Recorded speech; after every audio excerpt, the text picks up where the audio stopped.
from the high desert and the great American Southwest. I bid you all good evening, good morning, good afternoon, wherever you may be in the world's 25 time zones, each and every one covered by a nice warm blanket, as opposed to a nice warm kiss. That'll be the extent of my comment on the debates. Midnight in the Desert. I'm Art Bell. And yes, I did watch the entire CNBC debate and have absolutely nothing further to say about it. All right.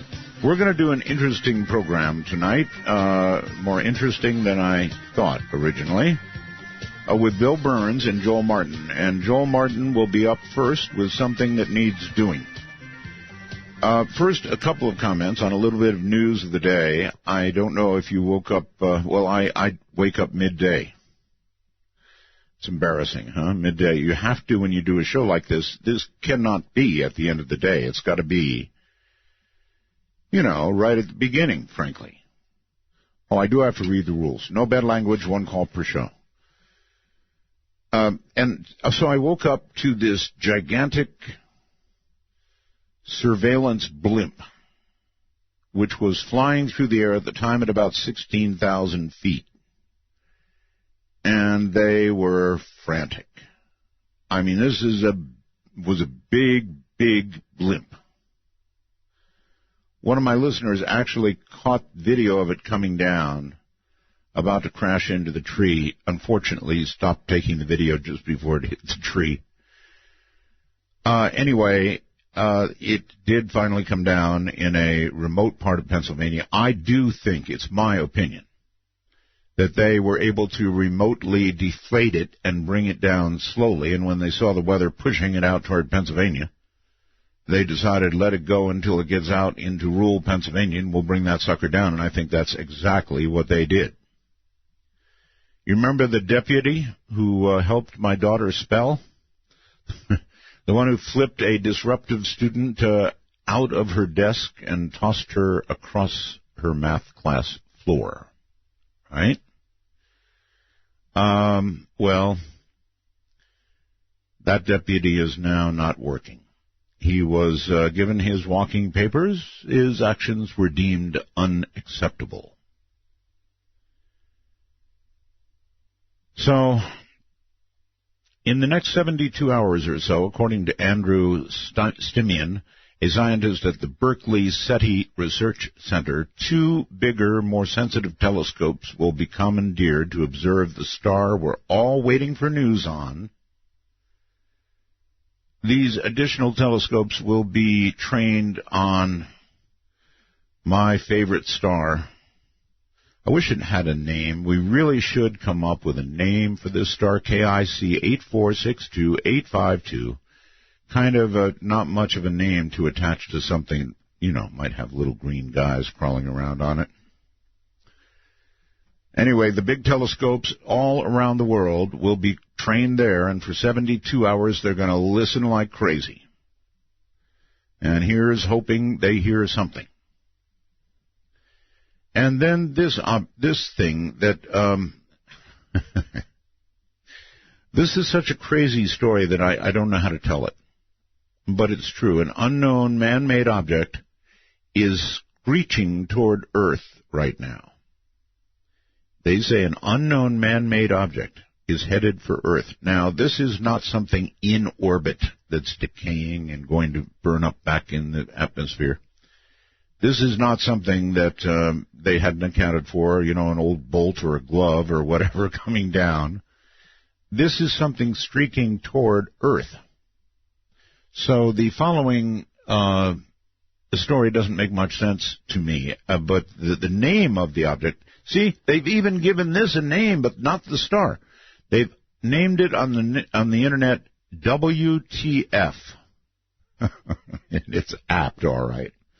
The object will make its appearance on November 14th, entering, they say, our atmosphere to burn up harmlessly, they say, over the Indian Ocean, or, said Anomalous.com, to launch an alien attack on us and end all life as we know it on Earth.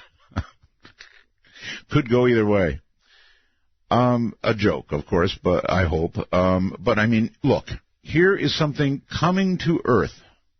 As I mentioned, not in orbit, not ready to burn up and disintegrate itself upon re-entering and making pretty skies. This is something streaking toward Earth. Now, my first question is, how do they know it's man-made? How can they possibly know at this distance? And it's still got to be pretty far away, right? I mean, have they looked up and saw the sickle and hammer or USA on the side of it? How do they know it's man-made? This is coming from, hello, my Canadian friends, out there. And so, okay, it could be man-made. Maybe it circled the moon, increased its speed as a result, aimed right back at us. Maybe it circled some other planet, did the same thing. And it's coming back to us. But it's pretty weird. And its name is indeed fitting. All right, so we're going to do two guests tonight, and they'll be on together and in the beginning separately, Joel Martin and Bill Birnes. Now, these two gentlemen have written a book, actually the original of the series, I believe, called The Haunting of America. And as we near Halloween and dead air, we will increasingly be talking about this kind of thing. Let me tell you a little bit about Joel Martin and why I want to talk to him first. Joel Martin is a nationally recognized paranormal expert and best-selling author. Since the early 1970s, Joel has been a radio talk show host. During his career as a TV host, he won the Cable Ace Award. He's a network TV consultant on the paranormal, has appeared on numerous TV shows. Joel is the author and co-author of more than 15 books, including the best-selling We Don't Die. That in itself will make a good question, won't it? We Don't Die. He is also a former teacher. So let's first go to Joel, and let me, just before I punch the button, let me say something. One of the best-known paranormal stories in the world, I guess because of the book and the movie, is the Amityville horror, right? Wouldn't you say? Along with what happened in Snowflake, Arizona, what happened purportedly in 1947, Amityville would have to be right up there, right? And years ago, I had the opportunity, before his passing, to interview George Lutz about what went on at that house. And I am now to have learned, or I guess I'm about to learn, and you're about to learn, that the Amityville horror was a hoax. Now, I feel a duty, more than a duty, I could have skipped this, but I feel more than a duty to reveal something like this as a hoax if that's what it really is. I mean, it's a giant story. There's almost nobody who doesn't know about Amityville and the supposed horrors that went on there. And there were some real horrors, of course, but the supernatural horrors that went on there, according to my coming guest, all made up. Baloney. And if that's the case, I sure as hell want to get it on the air. So, in a moment, we're going to bring on Joel, and he's going to tell us how it is so. Joel Martin coming up. Bill Birnes standing by. And this is Midnight in the Deserts on Halloween week. What a night to bust Amityville wide open, but that is what we must do.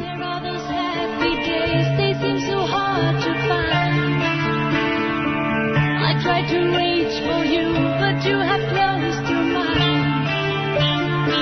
Whatever happened to our love? I wish what it is.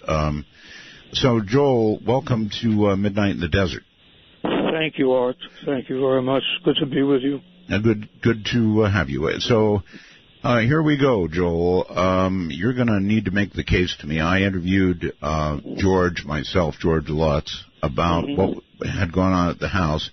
A very strong, very long interview. I think it was on 5 hours, probably, with me. 4 anyway, 4 or 5. And he went through everything in great detail, and we even had some other people on the phone and stuff like that. And there was the movie and the book and all that. So you're here telling me tonight that Amityville is a complete hoax. Is that right? Yeah, I'm telling you that the Amityville horror, as George Lutz told it, is a complete hoax. Well, yes. Wait a minute. As George Lutz told it. As George Lutz told it. My immediate perception when it first came to my attention was that it was a complete hoax, period. It was a complete hoax. It is a complete hoax, but there are, well, how can I say this? There is negativity. If there's good, there's bad. If there's good, there's evil. And evil equals negativity, obviously. So Yeah, but that's true of people in general. There's good people and bad people, right? Here we're talking about carefully laid out details in the book, in the movie, about what happened at Amityville. And you're saying, let's be straight, that's a complete hoax. It's a hoax. That's all I'm telling you. All right, how do you know it's a hoax? All right. For one thing, when this happened, the paranormal doesn't work quite the way George Lutz, may he rest in peace, suggested it does. You don't get 15 or 20 different phenomena flying around the house the way you saw in the motion picture. I mean, there was a demon cat. There were doors flying off their hinges. There was blood in a room. There was some kind of ooze that came out of the walls. The paranormal. Let's not forget the flies. There were flies. The fly. That's right. Okay, so all of that was in the movie, and yes, it's all too much. Okay, I know that. Look, any author who's ever had a story turned into a movie knows that they're going to slaughter his book and what he wrote. So that was in the book. All I'm describing is in the book. Right, I'm with you, but. No, in other words, movies always over-dramatize and add stuff, for... Sure. That's just what they do. But you're not saying this is a case of that. You're saying this is a outright, from the beginning, hoax. Exactly. It is an outright, from the beginning, hoax. All right, so 2 people were murdered in that house, right? Or a family? 6 people. Six people. 6, yeah. That's right. Shotgun. The mother, the father, 2 boys, 2 girls, 6 members of the DeFeo family were murdered by the sole surviving son. Right. So then the first tenant in there was George? Was George Lutz. That's right, George and Kathy Lutz and their kids. And George was not in good financial shape, frankly. And George got a great deal on the house. I mean, he really did. I bet he did. House is gorgeous. I was in it several times, and it's in a beautiful, beautiful area. And I was there the night of the murders, and it was a terrible, terrible situation. Where were you the night of the murders? At the house, you mean? Yes. What in the world? Well, no, I was at the radio station where I was news director, and when United Press International called me, the wire service, they asked me to please go as quickly as I could to Ocean Avenue in Amityville. Right. This is the 1970s. Remember, it's 1974, right, before they had the satellite and the electronic news gathering and computers and so forth. Right. So the way to gather news was to do it the way they did it in 1874. You ran down to the location. Gotcha. And we ran down to Ocean Avenue in Amityville, and there were people standing across the street, so quiet it was surreal. The whole thing seemed surreal. There were police and police photographers and medical examiner staff people there. It was just a terrible, eerie thing to see. I got closer to the house than I probably was supposed to, or than some would have liked, but I knew many of the police officers because I had already been on the radio on Long Island since I was a teenager, which was just a couple of years earlier. And so by going there then, I recognized some cops, and they recognized me, and I kind of inched closer. I inched close enough that I saw them carry out one of the children one of the dead children, with a bullet hole in him. And it was not something that you want to see, frankly. And that's the way the story started in November of 1974. Go up a month now, go to December of 1974, January 75, around that time. Just go up several weeks right past the holidays that year. And I get a call from Stephen Kaplan, who you may remember was a vampirologist and a parapsychologist. Mm-hmm. He, too, passed away. And Steve said, Martin, which is his nickname for me, I don't know why he didn't call me by my first name, but notwithstanding that, Martin, I need to do a show about an unhaunted house. I said, that's good, Steve. We'll do a beauty pageant with the ugliest guys we find. Right. What's the matter with you, you idiot? How am I supposed to do a show about a house that's not haunted? Yes. Yeah, it makes no sense. He said, no, this is different. This house purports to be haunted, but it isn't. It's a fake. I said, how the heck do you know that so quickly? He said, I'll tell you if you let me come on the air. I said, all right, come on the air. Show's over to everybody. What the heck? He didn't tell you what it was? No, not at first, not until he got to the radio station. He had called me, and I said, all right, genius, tell me now what this is about, please. Right. Okay. And then he told me about the story, and everybody on Long Island knew about the story. In 1974, there were not quite the number of murders and the violence that we see today. And so when 6 people in one family in an excellent neighborhood in a quiet community get murdered, it was noticed. There's no question, frankly. He said, something's fishy. I called them, and I offered my services as a parapsychologist to see exactly what was in that house. And they told me, well, we'll get back to you. I said, okay, fine. But they got back, and they didn't want my services. I said, so a big deal. I mean, a lot of girls said that to me in high school and college, and they hung up on me. What's so shocking about, what the heck is so shocking about that? You're not that pretty. He said, no, Martin, listen to me. I offered him free. I don't want any money. I just wanted to know what the heck was going on. Yes. He said, my first suspicion that something was amiss, something was phony, was that they said, no, we don't need your help. We don't want your services. Now, why wouldn't you want me to come in there if I'm a legitimate parapsychologist, which he really was, and I'm willing to investigate? Well, Joe, I've got to be honest with you. If I lived in a house, even if I knew something evil had happened in it, if somebody called up and said, look, I'm a parapsychologist, I want to come by and, check for ghosts, yes. I honestly don't think I'd go that way. I might go to a priest, but, I'd be very leery of somebody coming at me on the phone like that. I would, too. I think, frankly, they may have known him or he may have known them. But I can't argue with that. But they did say no. For some reason, that aroused his suspicion, and they did at some point get a priest in, allegedly, the Lutzes, that is, to perform some kind of an exorcism, supposedly.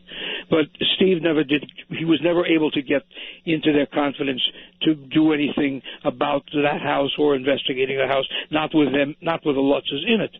And Steve and his wife went to many, many houses. He was willing to give his credentials. He was willing to give my credentials, but Lutz didn't want it, and I agree with you. Not everybody wants that kind of attention. I would not either.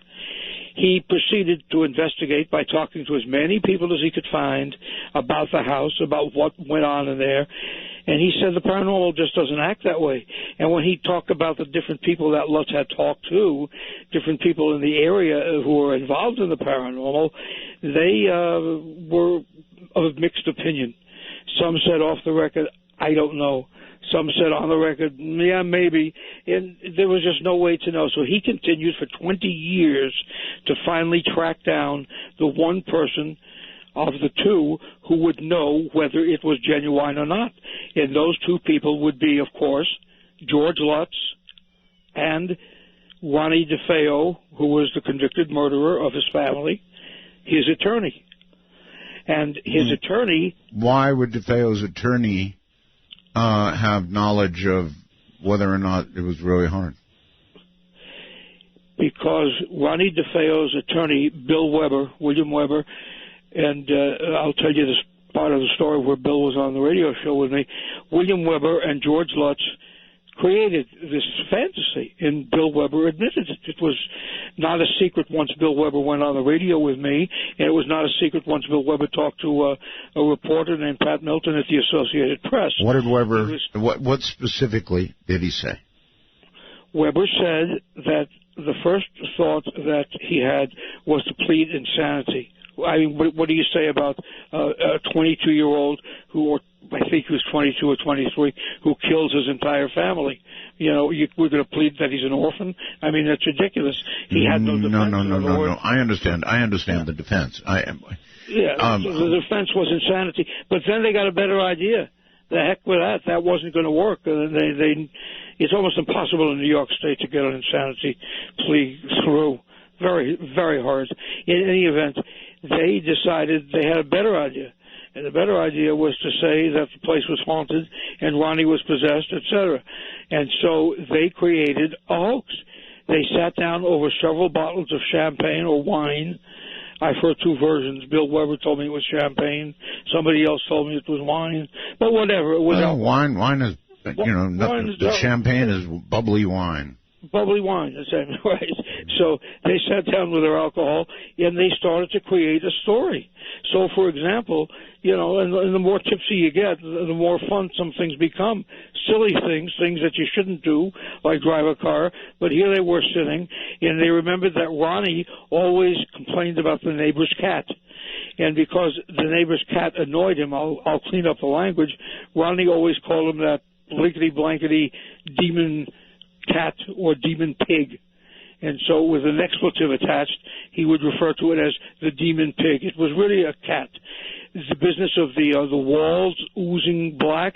Well, when you washed the walls after the police were there, the fingerprint powder, they did not have DNA in those years, the fingerprint powder just came right off, and that ooze became a kind of a goo or a liquid from what was at one time powder.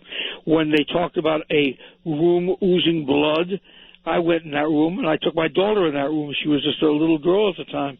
She was maybe 10 at the time. And we went in that room, and it was a crawl space under the stairs that went down to the basement, to a rec room basement. And it was the paint that was chipping. So the paint that was chipping became a red room oozing blood. There was no blood. I even took a couple of chips of the paint. It since has been repainted. I wanted that for some kind of, evidence to show I was not nuts myself. And they said there was green slime coming up out of the toilet bowl. It was the police materials. It was the forensic materials they used that they flushed, and it didn't flush entirely at one time. So back up some of that powder they used came. So each of these things, there was no door that flew off the hinges. There was no gate that flew off the hinges. They made things up outright. The flies were another thing they made up. And they were very, very precise with flies. They said flies were all over the house, particularly in the room of one of the girls. Dawn was her name, D-A-W-N, one of the DeFeo girls who was killed, one of Ronnie's two sisters. And if you looked and checked the details, you found out that her room was in a very, very warm part of this house that is a beautiful three-story house at the time, Dutch colonial. And what happened was it was very warm, and please forgive me for being dramatic or maybe nauseating at this hour, but still, it was maggots because she had been left there too long, and she had gone through her time of month, and there was blood there, and there were insects there. They decided to make that, of all things, into a room and a window covered with flies.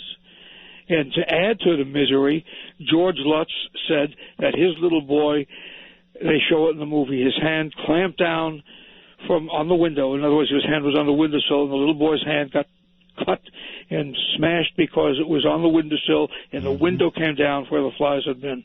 Well, they supposedly took the kid to the local hospital, which has long since been out of business, but that hospital, Brunswick, was there then. Brunswick Hospital was the name. And when Steve Kaplan checked the records, there was no record of that kid ever going to hospital for an emergency room or for anything else for that matter.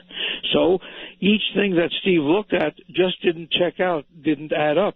They had a priest in there, and the priest did do an exorcism, but a priest will do that for you. That doesn't mean that anything is wrong just because the priest does it. Steve and I differed greatly on religion. I tend to be, he tended not to be. But that didn't change the fact that something was definitely amiss. And all he right. continued. Hold on. We're at a break point, so hold tight.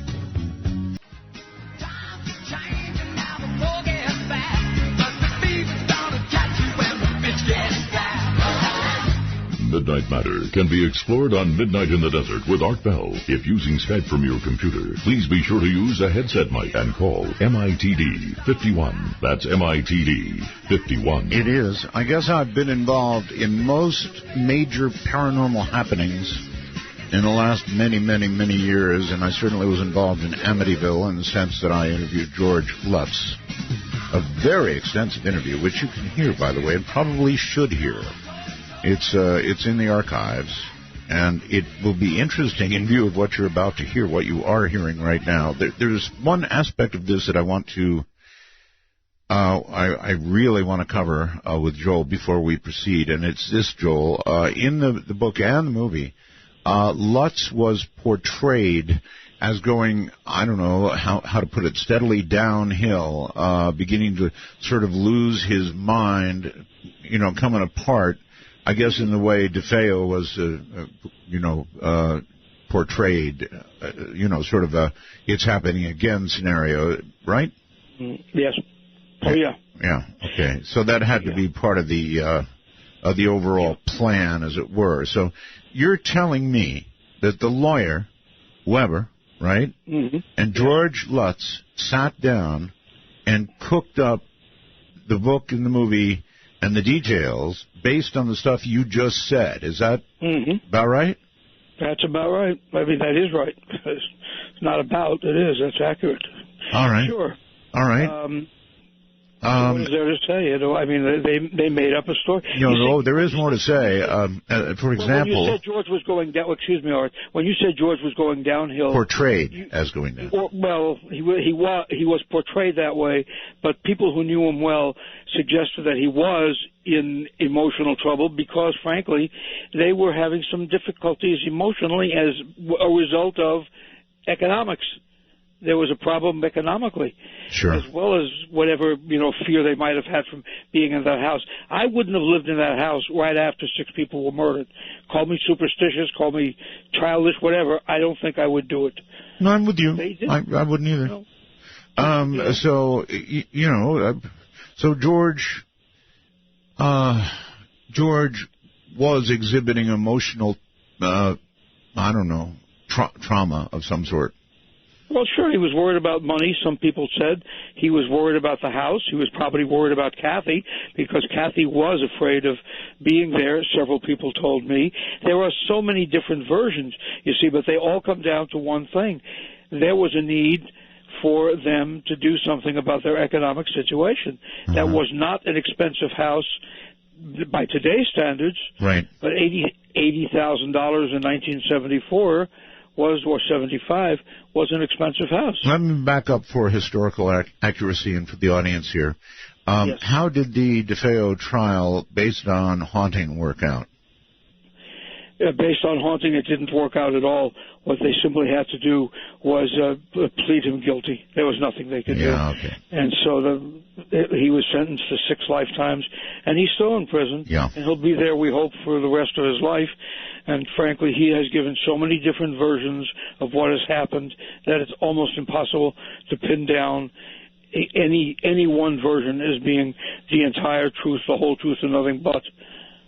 Did DeFeo actually claim external influence in his deeds? I mean, it wouldn't be hard to imagine that even mental illness could bring that on. That's good. That's a very good question, and the answer is no. You would think he would. You would think. Never went along with that insanity business, and the result was that there was never any reason to even discuss it, as far as he was concerned. And he just took his punishment and went off to jail for killing all 6 of them. He and his father did not get along.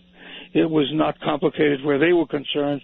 The DeFeos were a story that the whole neighborhood knew. It's a fairly close-knit neighborhood, and people know each other pretty well.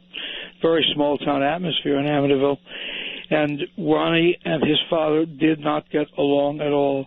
It was just terrible stress and strife and abuse, physically and emotionally. All right, so then you're telling me there was a meeting between Weber and Lutz. They sat down at lunch, was it? They sat down at some mealtime, lunch or early dinner, yes. And they cooked all this up? Yes. And forward went the hoax, the story, the book, and then eventually the movie? Frankly, that's it. That's exactly right. They cooked it up, and the idea was they were going to split whatever came from a book, because there was more money in a book than there was in calling Ronnie insane, when in fact it was going to be almost impossible to prove that. So here's what happens. They make up this arrangement where they're going to have a handshake deal. Was it a handshake deal? Handshake. Yeah, handshake. All right. Yeah. So you and I shake hands. Going to split and then, money. It's kind of ridiculous if one of us is a lawyer. I mean, he skipped out, Lutz. He just took off to the West Coast. Wait a minute. The book and the movie were probably had a lot of separation in between them, right? There was about 2 years separation, yes. 2 years. Okay, that's quite a long time. So it is. So the book comes out, and the royalties from I'm trying to get this straight. The royalties from the book come in, right? And George Lutz, you're telling me, holds on to him, doesn't give a penny to his partner in makeup, Weber? No, he does not give any money to Weber, and if he did, it's been a very closely held secret, because nobody, not even Weber, ever suggested that George Lutz gave him a penny. They fought about it, they discussed it, they talked about it. Lutz apparently stalled him. The movie came out in 1979. Had to stall him for a couple of years. That's right. That's exactly right. The movie came out in 1979. I was in a preview of it. I got to see that, and that's why I remember the year very, very specifically. And there's somebody in my family actually who was the director of the film, so that's just a bizarre coincidence, I'm sure. That is bizarre. All right, so George Lutz got all the money from the book, presumably all the money. Unless it was already signed over from the movie as well. He had all the money, period. And then you said he took off. What do you mean he took off with the money? He and Kathy moved. They moved to the West Coast. Well, they later got divorced. That's not exactly, fine, but that's not exactly out of reach, the West Coast. No, not out of reach, but out of reach as far as Weber was concerned, because with nothing in writing, go prove you and I made a deal tonight, Okay. Go ahead. All right, so gotcha. I'm with you. So Weber at this point is really ticked off. That's a good expression. The best I can do on this show. All right, so really ticked off, and he does what? Weber goes to court. Weber is going to bring a lawsuit. Weber wants his cut of the money. He wants his share of what was his part of the creation, and that became the book. But wait a minute. If Weber does this, I'm just looking at people's motives here. If Weber does this, sure, he exposes himself to being just barred. I asked him that question, and I'm sure you did too. No, I didn't. When you asked George Lutz, I'm sure you asked Lutz the question. No, I didn't. Not about disbarment of Weber, no. All right. I asked Bill Weber that, and he said, well, it was a chance I had to take. He said, I didn't feel I did anything wrong, and he said, I didn't fear that at all, and so I wanted what was mine. And what was mine was that he and I wrote well, actually, he wrote the book. I consulted on the book, is the way he worded it. That's like getting popped for an ounce of marijuana and going down to the police station to get it back. Yeah, that's right. And there are people who do that. I know there are. So he's going to sue. He's going to sue to get his portion of the loot from the hoax. Right. That's correct. Okay. Because it not the hoax per se, but the hoax that went into becoming a book and a film. And now he wants to make it possible to do so by putting it on the public record. Somehow he gets in touch with Steve Kaplan. Actually, I think Steve Kaplan called him, and they get together. And Steve and Steve's wife and Bill Weber get together and they talk, and Steve wants to help. Remember, there are people who said it was true. I'm not saying that there aren't people who to this day will tell you it all happened, you know. But this is Bill Weber we're talking about now. We're talking about the attorney for Ronnie DeFeo. Yeah, I've got it. Right. I understand. Yeah. So, you know, he files a lawsuit. He files a lawsuit. Right. And what happens with that? The lawsuit is sitting there, and they're going to go to court, but he wants to put it on the record, and he's allowed to legally do it, notwithstanding whatever chance he takes, because somebody might say, listen, you created a hoax, and you're an attorney. I did ask him that, and he said, no, that wouldn't... I would think his motive, not that I should think about what he thinks, but really, I would think his motive would be, okay, file a lawsuit. Maybe it gets picked up, maybe it doesn't get picked up by the press, right. And maybe it causes George Lutz to settle. You got it. That's exactly right. Okay. Yes, you do. Yes, you do. Okay. That's exactly right. And what he needed to do was find a forum. He needed an outlet for exactly what you just suggested. So he went to all of the major network affiliate stations in New York. Oh. You know, to do that, to go on to NBC, CBS, ABC, whatever they were in the mid-'70s. But what happens, mid and late 70s, they didn't want to touch it. They thought legally it was too hot to touch. It probably was. I probably wouldn't have touched it at that point either. Somebody's going to sue somebody for sure. Well, sure. And I figured I would be the one who'd get sued when they asked me if I would do it. Kaplan says, Martin, you were there the night of the murders by coincidence or serendipity or synchronicity or whatever. Now, would you like to be part of seeing the big finish? Yeah. I said, Steve, this is not a joke. But he said, I'm not joking. I'm serious. He said, would you like to interview Bill Weber? And I said, sure, I'd like to interview Bill Weber. I knew who Bill Weber was. It was in all the newspapers. You mean on the radio? On the radio. Okay. Yes, on the radio. And so you say, sure, bring him on. Sure. That's what I said. Okay. I said, well, what they'll do is sue me, and they'll make me better known than I am. It's a regional show. It covers Long Island, parts of New York. what are you going to do with it? That's an attitude. That's my attitude. I didn't have a penny to my name anyway. I had nothing in my name. All right. So whatever I had was somebody else's. So you were suing proof. Absolutely sue-proof. Okay. Sue-proof, right. And my wife had whatever assets we had, and there weren't very many of those because I didn't work for the money. I was on the air every night. All right, so you put Bill Weber on the air, and what does Weber say? Weber says we sat down over several bottles of alcohol, made it wine, up. Made the whole cockamamie story up. We just made it up. Just like that, and he said, I have to put this on the record, because if I don't put this on the record, then I have no basis to go to court, and maybe this will embarrass him, just as you said. And that's exactly what happened. He did make a settlement. He made a settlement for the simple reason that he didn't want to have it. You're saying George Lutz made a settlement, right. or accepted a settlement, whatever. Accepted a settlement. Yeah, that's right. You said it exactly right. And I'm looking at the transcript now. Now, I've never listened to the program itself. I've read the transcript of the interview, but I never listened to it. And the reason I never listened to it, I'll tell you right now, and somebody's going to say, oh, you're making it up. If anybody wants to do that, in my old neighborhood, meet me anywhere, because I'll tell you, I have a lot of bad qualities. Lying is not one of them. I don't think the paranormal is something you fool around with, and I don't think that when you're talking to the public, you should, as you said at the opening, that you need to be unethical. If something is not genuine, you say so. That's right. Makes the things that are genuine all the more valid. That's right. Simple as that. And I agree with you 1,000%.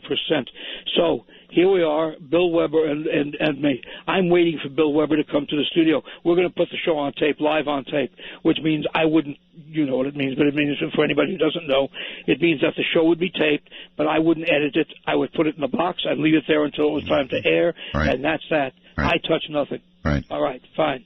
So I'm sitting there, and it was Thursday, I believe, August 2nd. The date was August 2nd, 1979, and I'm sitting there waiting for Bill Weber. I see a phone lighting, and radio stations, of course, as Art and I know, they don't ring, they just light. That's right. Because you don't want to hear the noise over the air. That's right. So I see my private line ringing. I said, that's strange. There's only about 3 people, maybe 6 people in the world who have that line. Nobody has that number. I pick it up and I go, hello, Martin. And I hear my daughter's voice. It's a little girl. She was even younger than I said before. Well, in '79 she was 10. All right. So I pick it up and I say, "Hello." And she said, "Daddy." And then she says, "This is her name. Mommy's dead. Mommy's been killed." Oh my God. Just like that. Your wife was dead? She was killed that night, hit by a car. Whew, I am so sorry.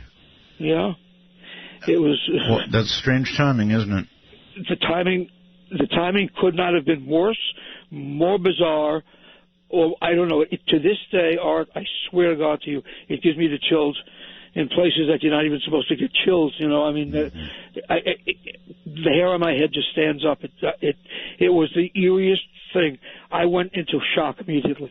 I immediately went into a state of shock, and I didn't even know where the heck I was. Bill Weber comes in. And he says, "Hello, how do you do?" And I remember saying, "Hello, how are you?" And he said, "Are you okay?" I remember that. I said, "No." He said, "What's wrong?" I said, "My wife was just killed." Yeah. He said, "What?" And my producer was there with me, and the people who worked in the control room. Right.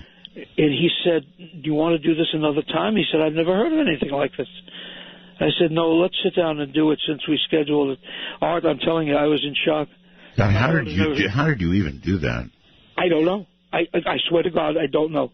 I really don't know. All I can think of is I was in a state of shock. My daughter, to this day, I've never really discussed it in public until now, but she's never forgiven me for it. She said, "Daddy, how could you do that? Yeah. How could you sit down and do it?" Well, a state of shock would explain it. The news was that your wife had been run over or hit by a car? Run over and hit by a car. Wow. The guy driving was probably stoned, the police thought, but there was very little that could be done. And when she didn't come back to bring ice cream to my daughter, which is where she had gone, my daughter got concerned, went downstairs and saw her glasses and shoes and jewelry in the street. That's where the MITD left. That's where the city police left. Oh, no. Yeah, and so she saw it and she knew right away, and she just went, "Ah!" And she, gasped and cried and got hysterical. And the neighbors helped her and comforted her as best as they could. And from that point on, your life takes a whole different direction. I know. And I was in shock for a very long time. I know. And now, whether that's psychic or paranormal, I can't tell. Or was it a coincidence again? Is serendipity? I don't know. The shock that you go into is very normal. Yes, the shock is normal, but it's not normal to sit down and wait for an interview. No. And 5 minutes before the interview, your wife is killed. Your daughter's mother is killed. So you do the interview with Weber anyway under these incredible circumstances, and Weber admits the whole thing. Yes, and that's why I looked eventually. A couple of years later, Steve Kaplan convinced me. Steve and Roxanne, his wife, they convinced me to read the transcript, and I read the transcript, and I was stunned because I don't remember speaking to Bill Weber. I'm sure you don't. No, I don't. I really don't. I know he was there, and I remember him being a nice man. But if you ask me any details about the interview, no, I don't. I don't recall it. I think I may have just sat down and did the interview because I had been in broadcasting and related industries since I was a little boy, back to the golden age of TV, as they called it, and they would beat the heck out of us if we didn't do what we were supposed to do. And so I've got this obedience trait where you sit down and you do the show, the heck with everything else, You can be on fire, but you'll still do the show. It's a strange kind of mentality. So I did it, and a lot of people wondered how, and I can't answer how. I really don't know. Yeah, I actually managed to finish doing a show last week after somebody fired 4 shots outside my studio with a rifle. And I'm in a very rural area, so it can be done, but anyway, I understand your situation. Listen, there were I am told a number of other very, very strange deaths associated with nearly everybody close to this whole thing. Yes? Yes, I'll give you some of the. I'll go very quickly and give you some of the names. The night of the murders, I came home just drained. I was so tired because I had worked all day. And then this I don't want to, hold on. I don't want to break this up because we've got a break coming up, and I want to get the whole story. The Amityville hoax. Now, what comes after, I think starting with the interview that Joel did with Weber, continues in a very bizarre way. And we'll get to that. Believe me, we'll get to that. Then we'll get down to biz. This is Midnight in the Desert. I'm Art Bell.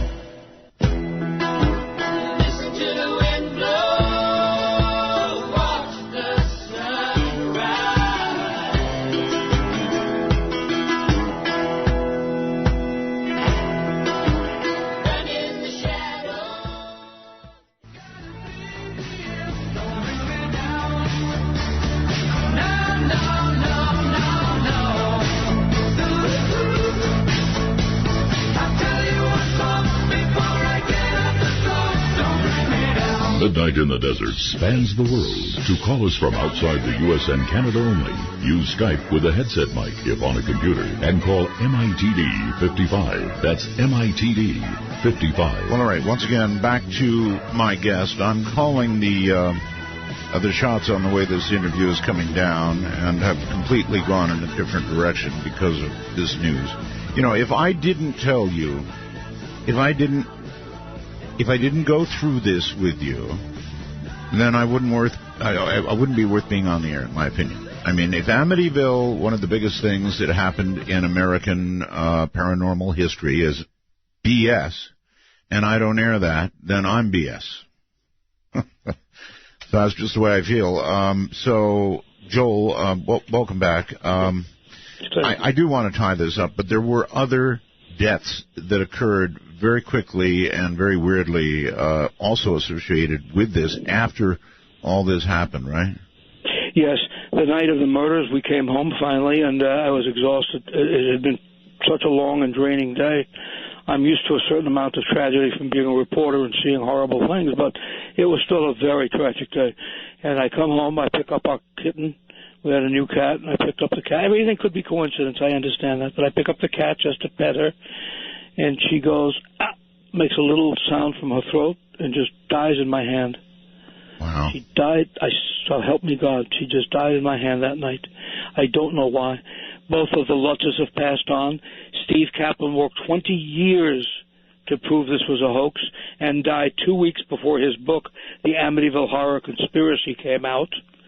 The ADA, who prosecuted the case against Ronnie DeFeo, Jerry Sullivan, he died young of a heart attack. One of the children, a son of one of the families who lived there after the Lutzes moved out, he mysteriously died.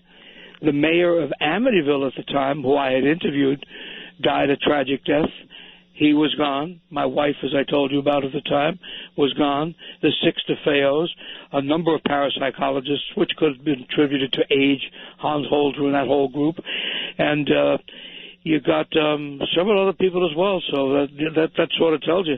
And among the people who still say it's true is Lorraine Warren. Her husband Ed has passed on, but they were the demonologists, you know, and they still insist that no, or at least she insists, what happened happened. And I'm not so sure. And then I go to St. Charles Cemetery, which is a Catholic cemetery in the neighborhood in this diocese, and I look at the headstones. I went there with Roxanne, with Steve Kaplan's wife, a couple of years ago. We went to pay our respects just because the real tragedy in this case, the real victims are the DeFeos, the people who were murdered. So I go there and I pay my respects at the headstones. I turn to the right, and what do I see? I see a headstone, and what's on the headstone? The maiden name of my wife at the time when she was killed by the car, They had put her maiden name on it, not her married name, and the family's crypt is over there, and there's their name. It's a Germanic name, and there it was, just a couple of feet from where I was standing paying my respects to the DeFeos. And I said, I got to get out of here. I mean, I just can't do any more of the story. Beginning to sound a little more like the Amityville curse. Yeah, it really does. And I started to change my opinion. I didn't change my opinion that Bill Weber and George Lutz created a hoax. There's no question about that. I didn't mean to suggest that maybe they were telling the truth. No, Bill Weber told me categorically, and then they made it was a hoax. Then they made an out-of-court settlement. What I began to think, or rethink, actually, was the idea that maybe something evil. I don't want to say demonic or satanic. I'm pausing for, but I'm not sure I want to use those words. But maybe something evil, negative, if you will, went on there, and I should at least give some quarter to that thought, at least give a couple of moments thought to that possibility. All right. I get computer messages as I do the program through something called the wormhole. Mark asks, simple question. If your guest is so adamant about this being a hoax, it's not just you. You've actually proven it. It's in the court records. And he had knowledge of it from the jump, i.e. the beginning. Why wait decades to begin exposing it? After all, everybody's, now dead, right? So.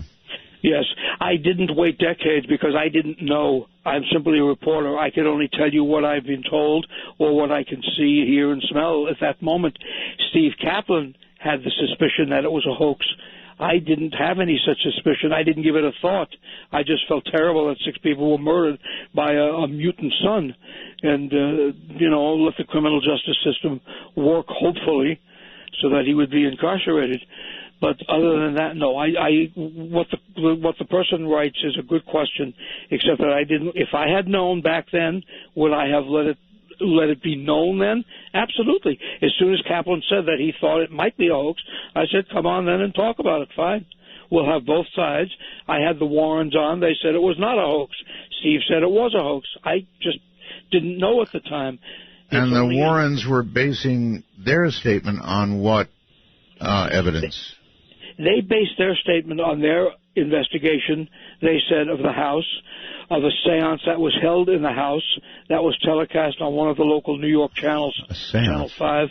And so they had their reasons for saying, it's all true. Well, based on a seance? Yeah. They had a seance, yeah. But I'm saying that is, that's what proved to them that it was true, a seance. A seance. Uh-huh. A seance in certain sites they saw synchronicities in the house, nonsense like that. To me, nonsense. This is not your opinion. This is just me. Right. I didn't understand it. I always thought that Ed was very skeptical of it, and Lorraine was very, very sure of it. But, what can I do? Again, I'm a reporter. I'm not there to rip them apart. I was there to question them and to ask them. And so I had both sides on. That was the fair thing to do. Okay. And speaking of both sides, hold on. Thank you for telling me all that, Joel. As I mentioned, having covered that in detail as I did years ago, interviewed George, very long interview. Wow. The whole thing a hoax. All right. This is supposed to be a two-guy affair. The other guy is Bill Birnes, who is a New York Times bestselling author, the creator, consulting producer, writer, and lead host of the History Channel's UFO Hunters. Bill is also one of the creators and guest experts on History Channel's Ancient Aliens, currently featured as a commentator on Discovery's Unsolved NASA Files and the upcoming Reels TV Dr. Feelgood. Birnes' forthcoming books are The Life and Times of Mickey Rooney. That'll be is in October now, I guess, huh? Psychiatric Criminology in January.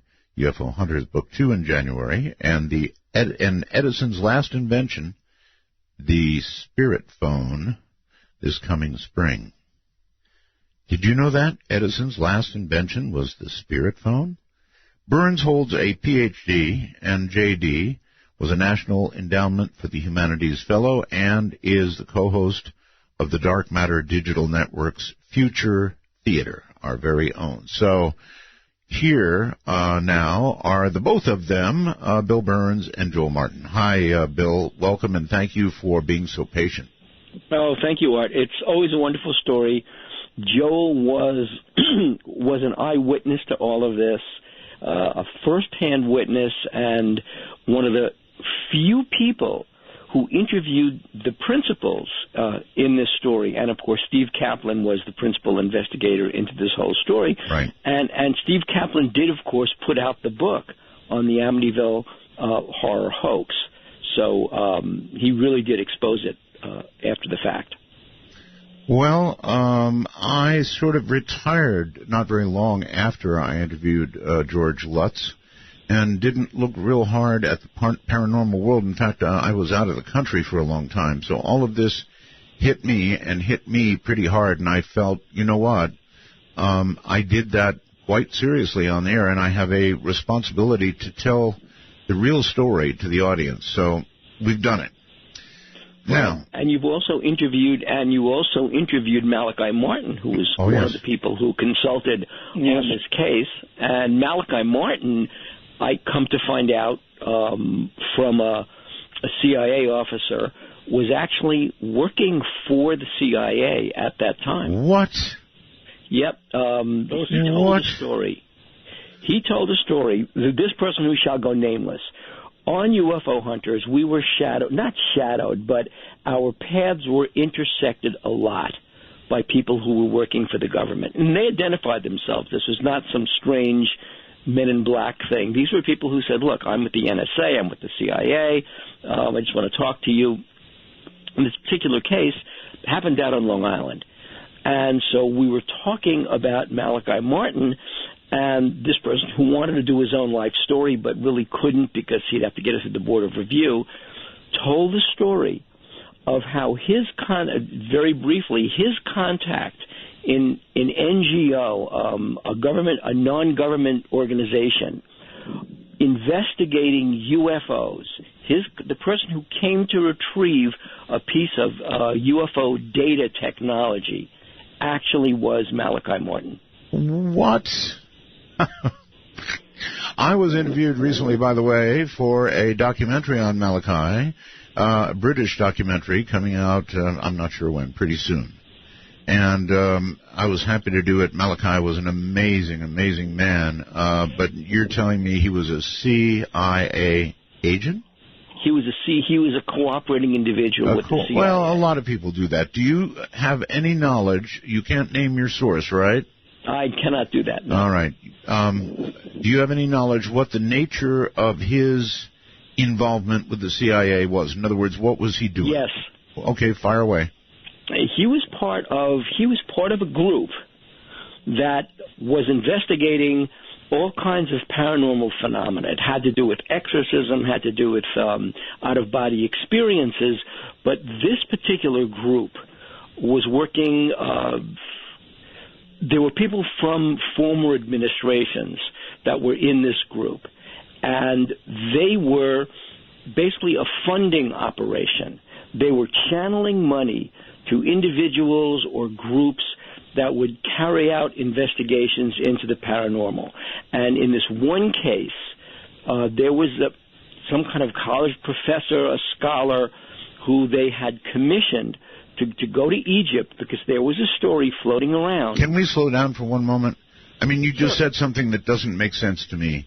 Why would the government, through the CIA or any other arm, funnel money to people investigating the paranormal? Well, they did it with remote viewing. They did. All right, yeah, they did. That's right. But otherwise, the government is not known to be a big contributor with funds to anything paranormal, other than, as you point out, remote viewing. I'm including UFOs in the paranormal. I'm including human beings with abilities to manipulate things. I mean, Uri Geller, Joe can certainly talk to Uri Geller's involvement with American intelligence services.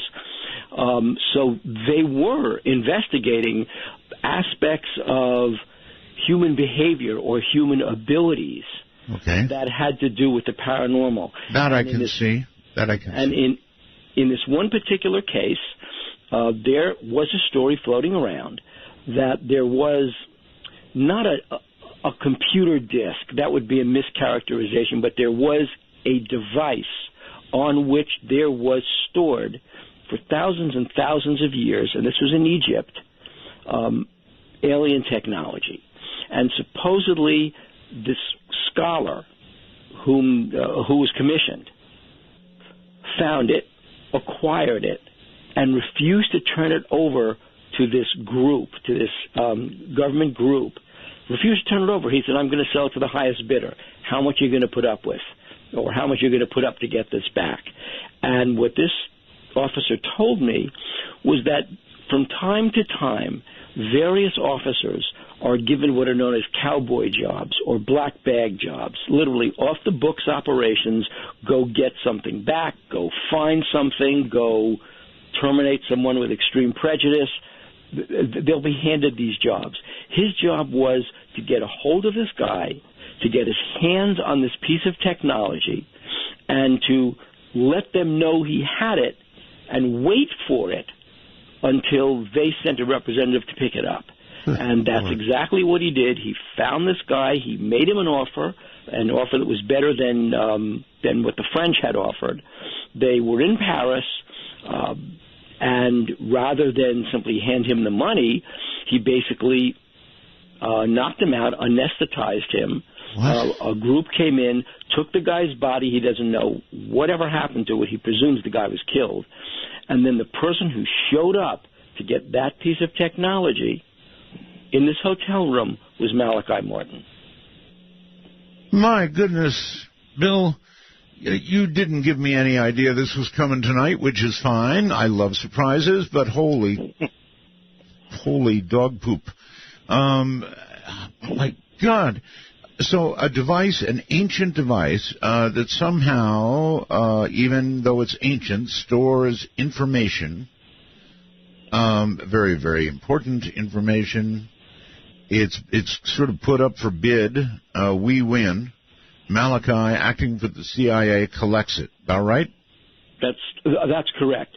The person went rogue. Yeah. He would not turn it over. He said, I'm putting it up for the highest bidder. Supposedly the French won. He was meeting him in a hotel. He was meeting whatever bureau was handling this for the French in Paris.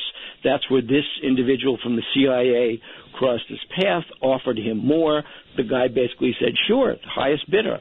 They met in a hotel room, and this person dispatched him. Why would they dispatch Malachi to retrieve this device? Just curious.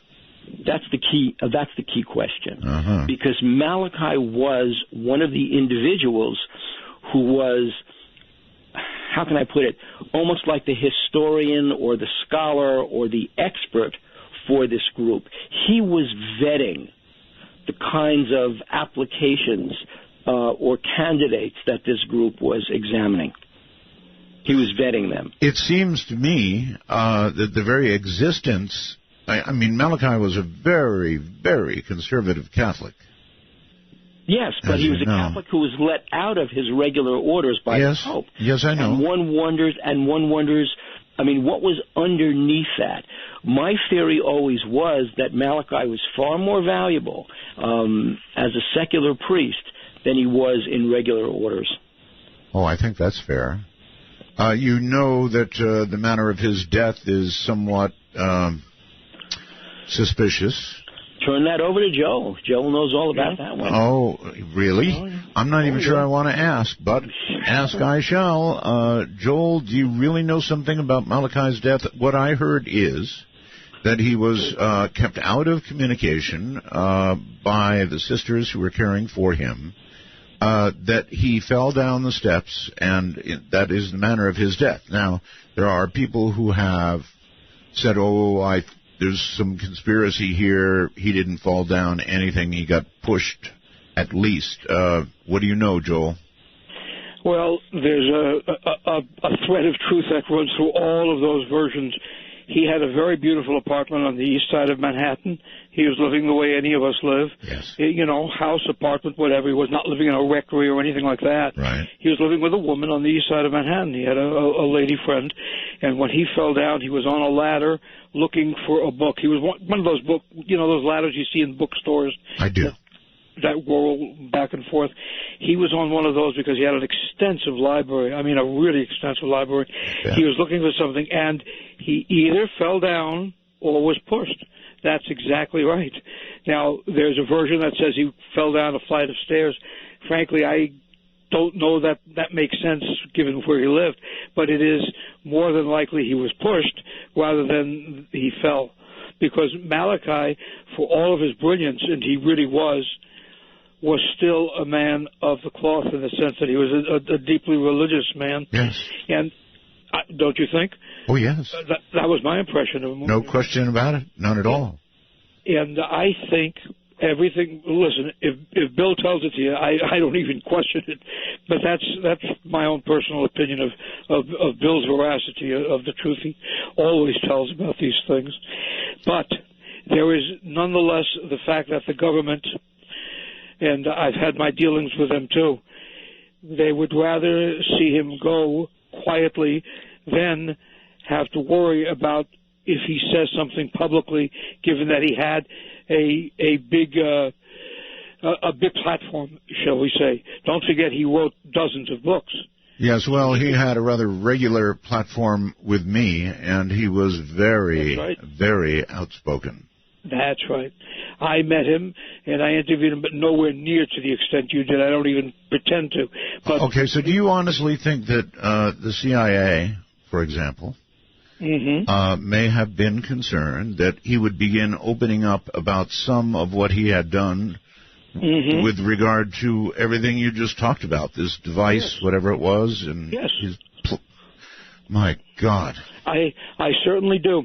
And there's no question that government intelligence agencies will approach people who they think can help them with information of the kind that Malachi Martin would have had access to. Just the kind of thing Bill told you about, the kind of scholarly research, the contacts that he would have had in the Vatican, in Rome, in his native Ireland, what he had in the United States. He was a world figure. He wasn't your local, I'm not putting anybody down, but he wasn't, your local parish priest. And if they thought your local parish priest knew anything, frankly, they'd be there too. I mean, they had come to visit us after certain programs. Why wouldn't, if we were local, why wouldn't they do that with somebody like Malachi Martin? Sure. Okay. Let's go back to the incident, if you want to call it that, in Paris. What do we now know about this device, if anything? Where did it end up? Was the knowledge retrieved? What was, I mean...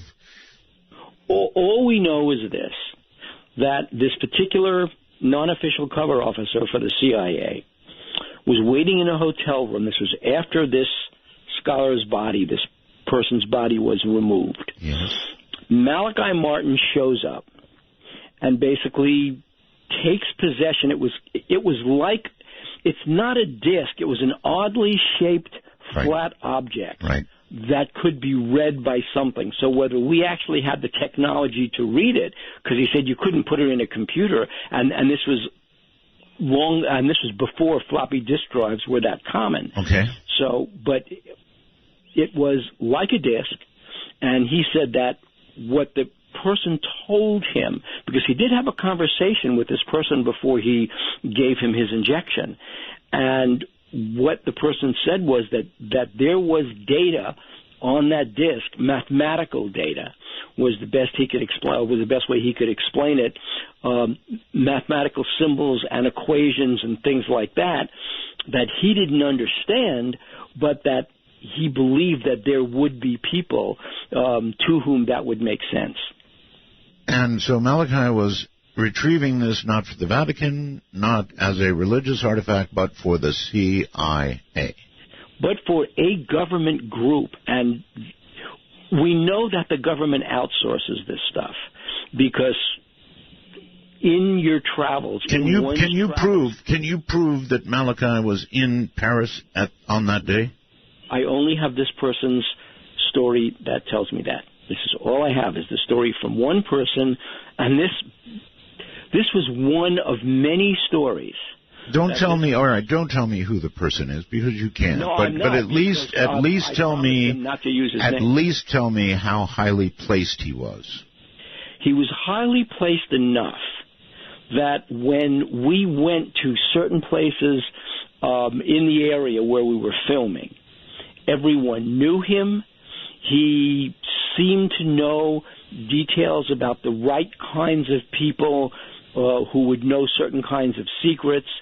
He told me that his legends basically is the cover story this has, that his legend was that he had been a very high-ranking consigliere to one of the top organized crime figures, because that figure was getting intelligence on the drug trade from the Middle East. So he was able to look over this person's shoulder and get some valuable intelligence about, for example, Hamas guarding drug shipments. All right. It seems to me, Bill, certain aspects of this story would be verifiable. There was a death involved, right? There was a death involved, and I don't know the person's name who died. Okay, but there was a death involved on a certain day. There would be record of Malachi Martin either being or not being in Paris, and in fact France, on that day. So you could proceed to investigate some of this and try and verify at least the basic stuff, right?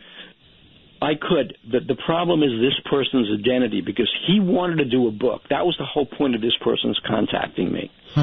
And this was after the Corso book, and he said, look, I really want to do a book about my life and my involvement with strange black book things about my life, because I really want the people around me to at least know my story that I can't tell. And so we talked about that for a while. We visited a couple of publishers.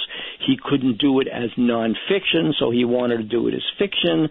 And this particular publisher said, this will never fly as a novel. Oh, I'm sure. It really has to fly as nonfiction. It has to fly as a true story. And he said it'll never get through the review board. And so presumably even his life might be in danger should he come out with this, yes? Yes, because of this and other stories where he did certain kinds of jobs for elements within the government that were off the books. I was stunned to hear some of these stories, and I'm very stunned. Not one shred of evidence that they're true. Do you have just his word? Okay. Do you have any separate? You just said no. Any separate evidence at all that Malachi Martin was involved with the CIA? Anything beyond that man's word? It's that person's word, but among the stories he was telling about how deep and pervasive the CIA and our intelligence agencies are, it's not just the CIA, it's DPMA and other kinds of DIA and other kinds of three-letter agencies, that he said that over the course of 60 years, that the pervasiveness of the intelligence community is such that people, you turn on the television and you see a news commentator whom you believe to be really like either a centrist or really a liberal person. Right. That person's a listening post. Oh, I know. Here's what I will say that will support a little bit what you're saying generally. I do know for a fact that scholars, people who lecture internationally, highly placed individuals in private society are indeed frequently approached by the CIA to do little jobs for them. If somebody's going into Burma, they might want to know the condition of an airport or a runway or some sort of infrastructure information. I know that these contacts are made by the CIA and these people are used in this way. So to that degree, I can verify that goes on. But that it went on with Malachi Martin, Father Malachi Martin? Well, look at Valerie Plame's husband, who was an ambassador in Niger. I mean, here's a guy who was not in the CIA. He was in the State Department, literally tasked by the CIA. Go to Niger, find out if Saddam Hussein is buying yellow cake.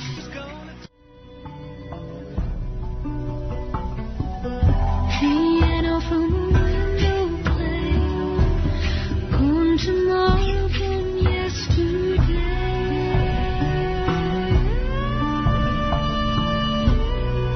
Midnight in the Desert doesn't screen calls. We trust you, but remember, the NSA... Well, you know, to call the show, No, it's got to be right.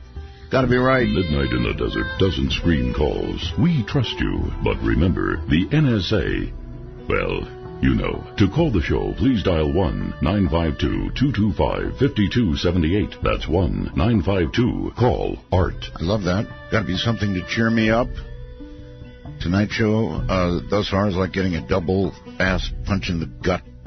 Oh, man.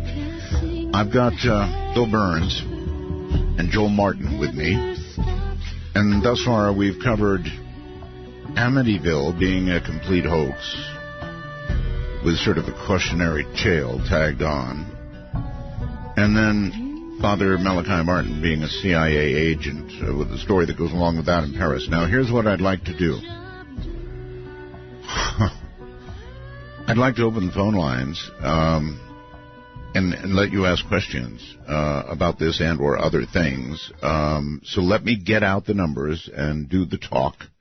And then there are a couple of other things I want to cover here from their book, The Haunting of America, which actually, folks, when we set out to do the show tonight was going to be the topic and had nothing to do with anything we've talked about thus far. Just so you know. So here's the way you call into the show, and if you have questions about what you've heard, and I bet you do, feel free. Our public number is area code 952-225-5278. You would dial a 1 first, and then area code 952-225-5278. Secondary way to get in, maybe the better way, if you're equipped, is Skype. Skype is really a cool deal because if you have a headset mic and or you use it on an iPhone 6 or something like that, you can sound really, really, really good, and your presence on the air adds to what you have to say. It gives you a sort of a command voice, if you will. So to reach us on Skype, download Skype to your computer or cell phone, whatever. It's free, right? Free. And then once you get Skype, learn a little bit about it, and what you do is go to the little plus sign on Skype, as in add a contact, and we would be that contact. All right? So if you're in North America or Canada, simply add us as a contact, and we are MITD 51, as in Midnight in the Desert 51. MITD, you don't have to spell it out, just the initials. The case doesn't matter. MITD 51. Internationally, outside North America and Canada, MITD 55. That's MITD 55. And so there you are. Gentlemen, welcome back. I do have a couple more questions, but I wanted to set it up so we could begin to take questions because, boy, based on what you've said, there's going to be lots of questions. So let's see what to ask. Your book, The Haunting of America, does generate some interesting questions, and frankly, the last one I see listed here is the most interesting to me. You claim the government, the two of you claim, I guess, the government knows that the paranormal, what we call the paranormal, is normal. Is that right? Yes, that's correct. And you base this on? Well, a number of things. For example, conversations I had with John Alexander, with Paul Smith. I know John well. Basically, you know John well, yes. Of course. And he said that, he told me that what the government now knows, and they know it for a fact, they know it for a military fact, not just some kind of philosophical fact, that the paranormal is actually real, and the paranormal is in fact, an aspect of normalcy. And they've known this. The government developed military policy around it. Jimmy Channon developed Earth Battalion 1, which was a paranormal-based military unit. And in order to create that unit, he was called in after his service in Vietnam, when he was able to take troops that he believed had psychic abilities. And he was this was when he was a lieutenant, and he was putting them on point. And when he did that, when he used troops with psychic abilities on point, his casualties, the ambushes, went way down. Folks can find his story there. There's an old UFO magazine in which he's on the cover. And he said, that the government, that the Army asked him to investigate the paranormal, visit sites like Esalen and other sites, understand the whole New Age movement, and create a battalion, a military battalion, based on that. Well, okay, actually that makes sense to me, whether you call it paranormal ability, or you just call it good soldiering, or you call it a very intuitive individual.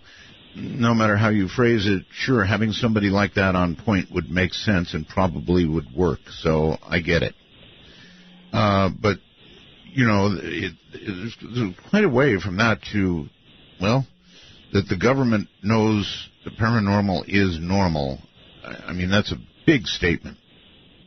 It's one of the things. There was a person, folks might remember this person's name. He was a Naval Commander, George Hoover.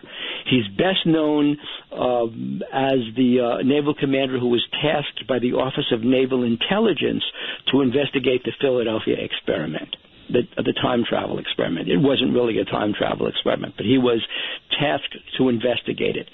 Right about the time that we were wrapping up the Corso book, this was in California, with the production company that had purchased Corso's life story rights. We were sitting down with him. He lived in Pacific Palisades. We were sitting down with him, and one of the things he said was that he was kind of the Corso of the Navy. And he said that folks in high-ranking positions in the military, special access projects folks, and this would have been in NASA, in the military, and other government agencies, he said that they were well aware that he really confirmed what Edgar Mitchell had been talking about, that yes, there were extraterrestrials, yes, we knew about them, yes, we were working with them.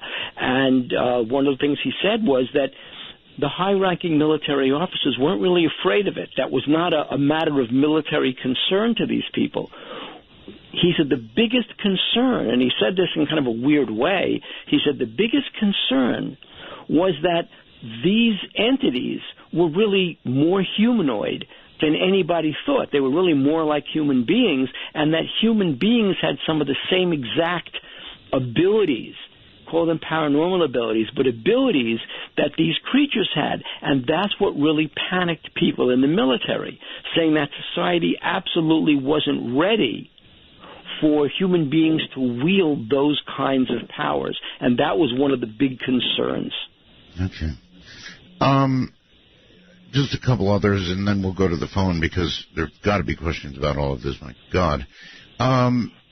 So you're saying, in your book, I guess, you make a claim that there was a curse placed on New Orleans. Now, gentlemen, besides the National Weather Service, what other curse was involved? Have you been to New Orleans? I have. Yes, I have, actually. That I don't mean to disparage anybody who lives there, but that city frightens me. I mean, it absolutely terrifies me. We did research very meticulously about New Orleans, about the old legends of ghosts, and about horrible, horrible things that happened there involving people who were killed and people who were maimed and so forth, and about apparitions that were seen. But it apparently starts when you have New Orleans, don't forget, as the port of entry for the slave trade, way, way back at the early 1800s. And from that point on, that city has never known a moment's peace as far as the paranormal is concerned, as far as anything having to do with apparitional phenomena is concerned. You've got stories about when the hurricane happened there, cameramen, people from other cities, we include one in the book from San Francisco, I believe, who saw something which was an apparitional phenomena that he had never in his life expected to see or thought he would see. And why did it happen? Well, because it was a time of stress, and it was a time of terrible fright during the hurricane. And he reported it. Nobody wants to pick up these stories. There's nothing abnormal about them. It's just that the major media doesn't want to cover them unless they do it as a joke for Halloween. It's not a joke. Not a joke. Also, we just discussed Colonel Corso. There are some now, after his passing, saying that Colonel Corso was weaving a tale as well. I take it your view is contrary to that. Phil Corso, I have all the guy's records, and I became very friendly with him over the course of the writing of the book. And my impression always was that, and I have this kind of documented, that one of the things Phil did, first of all, people forget the fact that Corso's entire life was in the intelligence service. From the time he first enlisted in the Army in World War II, and he stepped forward when he said, when people asked who wants to be in the intelligence service, Corso stepped forward. So his job was always weaving tales and coming up with stories. Yes. So I think the base part of his story was always true. But he did tend to conflate. For example, I have all of his early records, all of his early manuscripts, and what would happen would be he'd be writing about someone, and I keep forgetting the names, but he'd be writing about someone who said something to a congressional committee way back when. Then that person dies. Then it's Corso who's saying something to that committee. So his memory did tend to conflate things. I know from what he gave me from General Trudeau's memoirs that there was, in fact, a project called Not Invented Here, that Arthur Trudeau, who would really earn the confidence of Senator Strom Thurmond, went to Strom Thurmond because he said, a catch of materials that were not invented here. And this was in the wake of Harry Truman's, years earlier, obviously, Harry Truman's giving the lowest common denominator from the crash at Roswell to Western Electric. All right, so let's sum this up. You think there were nuggets of truth in what Corso said, but he confabulated a bit. Yeah, because Trudeau confirmed the whole thing. Okay. I mean, he wrote in his memoirs that he went to Strom Thurmond, he had this material, it was not invented here. He said that he wanted money to develop this, and Strom Thurmond said to him, the only way the Senate would give you money to develop this technology was that if you brought it to companies that were defense contractors, so we could trust them, that were already working on this technology, and this would give them a boost, that will be your budget. And that's what Corso became responsible for, first at the Foreign Technology Desk, then as deputy director. So Corso really, when we first met at the outset, he really was the bag man for Arthur Trudeau. All right. So we've just about debunked the world. You guys claim you can give scientific rationale for the existence of ghosts. If so, what would that be, please? Go ahead, Joe. You want me to go ahead? Because they have been there for so long that you cannot call something anecdotal when it's been reported by millions of people. It fails the anecdotal test. I've had in all my life one experience with one apparition in Bonn, Germany. And anybody who says they see ghosts all the time makes me suspicious because the phenomena just doesn't work that way. The phenomena tends to be more selective. It tends to be rather discreet, and you tend to see not too many things. I saw an apparition of a nun in the Basilica in Bonn, the church in Bonn, Germany. This is several years ago. But when you look at some place like the White House, which Bill and I have written about, the haunting of the White House, or haunting of the presidents, to be specific, the title of the book, you realize that these were men and women, the first families, who have no reason to lie, in fact have more to lose than gain. So Harry Truman, who believed in none of this and called it bunk, has a page that Bill has from his diary, and the page says he hears something walking around at night on the second floor in the private quarters of the president, and it creeps him out, and he's disgusted with it, and he'll hear somebody banging on the door. He'll open the door. Nobody will be there, and it goes on and on like that. Okay. But you guys can't. But you can't use anecdotal, no matter how, no matter in what quantity, to prove to a scientist. And if you have proven to a scientist, you might give me his name, because they require repeatability, not anecdotally repeating stuff, but real repeating stuff that they can observe and test. It stops being anecdotal when there are millions and millions of these cases, and we're talking in the millions. It's a good question that you ask, but it's not anecdotal when it happens so much that, for example, the near-death experience is an analogy. When you have nobody considers the near-death experience anecdotal anymore. I don't want to be on the wrong side of this argument, because I sort of agree with these things, investigate them, look into them myself, but I'm not ready to jump to scientific evidence. That's a bar that we haven't reached. I don't care how many anecdotal stories you've got. But scientific, it misdefines science. Science is not defined properly when somebody says, well, if it doesn't meet the test of the scientific method, then it can't be. Well, there are a lot of sciences that we really cannot understand and don't understand, and that goes from earthquake predictions to meteorology to human psychology. What do? We bring a psychiatrist into the courtroom after somebody's murdered 6 people in his family. I mean, there are a number of cases that are considered scientific, a number of areas of science that simply don't fly with the scientific method, yet we consider them scientific. Call it the study of, if it makes you happy, fine. Call it the study of apparitions, I don't care, but if something is clearly there. Too many people witness it, too many similarities. You talk to somebody in Paris, you talk to somebody in Germany, in Los Angeles, in New York, wherever, in the Midwest, Chicago, they'll tell you the same thing. Gee, I saw this thing go by. Yeah, I know. I know. Me of all people, I take nothing but calls all the time. So I'm absolutely fascinated by this field of study, guys. But scientific proof, I think that bar, we just haven't made that bar yet. I don't think we said proof. I think we said evidence. Okay, evidence that amounts to itself. Evidence that amounts to proof. But what if science itself is stacked against it?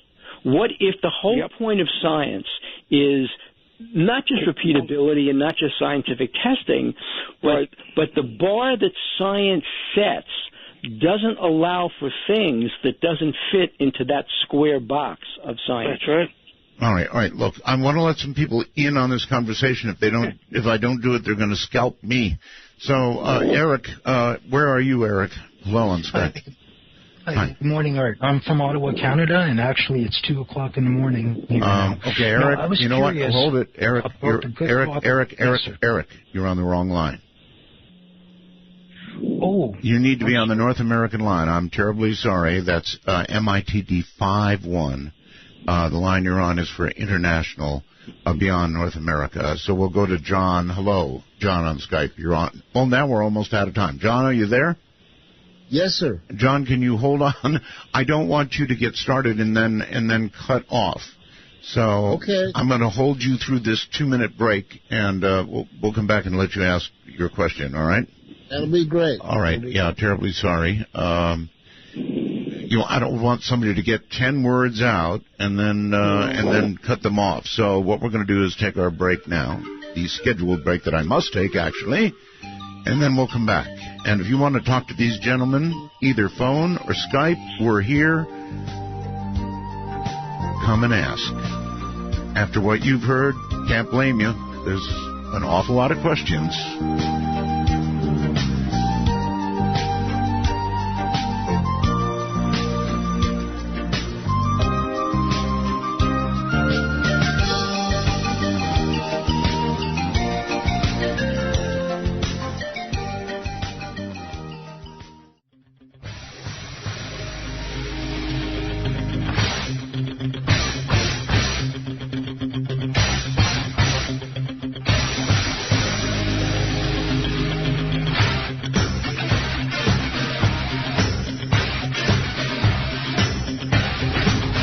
initiate a dialogue sequence with Art Bell, please coordinate your phalanges and call 1-952-225-5278. That's 1-952-CALL ART.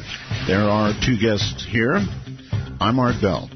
Bill Birnes is one, and Joel Martin is the other. It's been a big double punch, to be sure. The revelation that Amityville was total fake, and that Malachi Martin was acting for the CIA. If you have questions along these lines, feel free to join us. Gentlemen, you're back, and so is John. Thank you for waiting. John, fire away. Yes, sir, Art Bell. I'm about a 20-year listener to the Art Bell Show from the old days. Thank you. And I wanted to tell you that tonight is an historic night for you and for the listeners of the Art Bell Show. I would say. And I just want to know, Art Bell, when are you going to come out of the closet about your connections to the CIA? Oh, I did that years ago.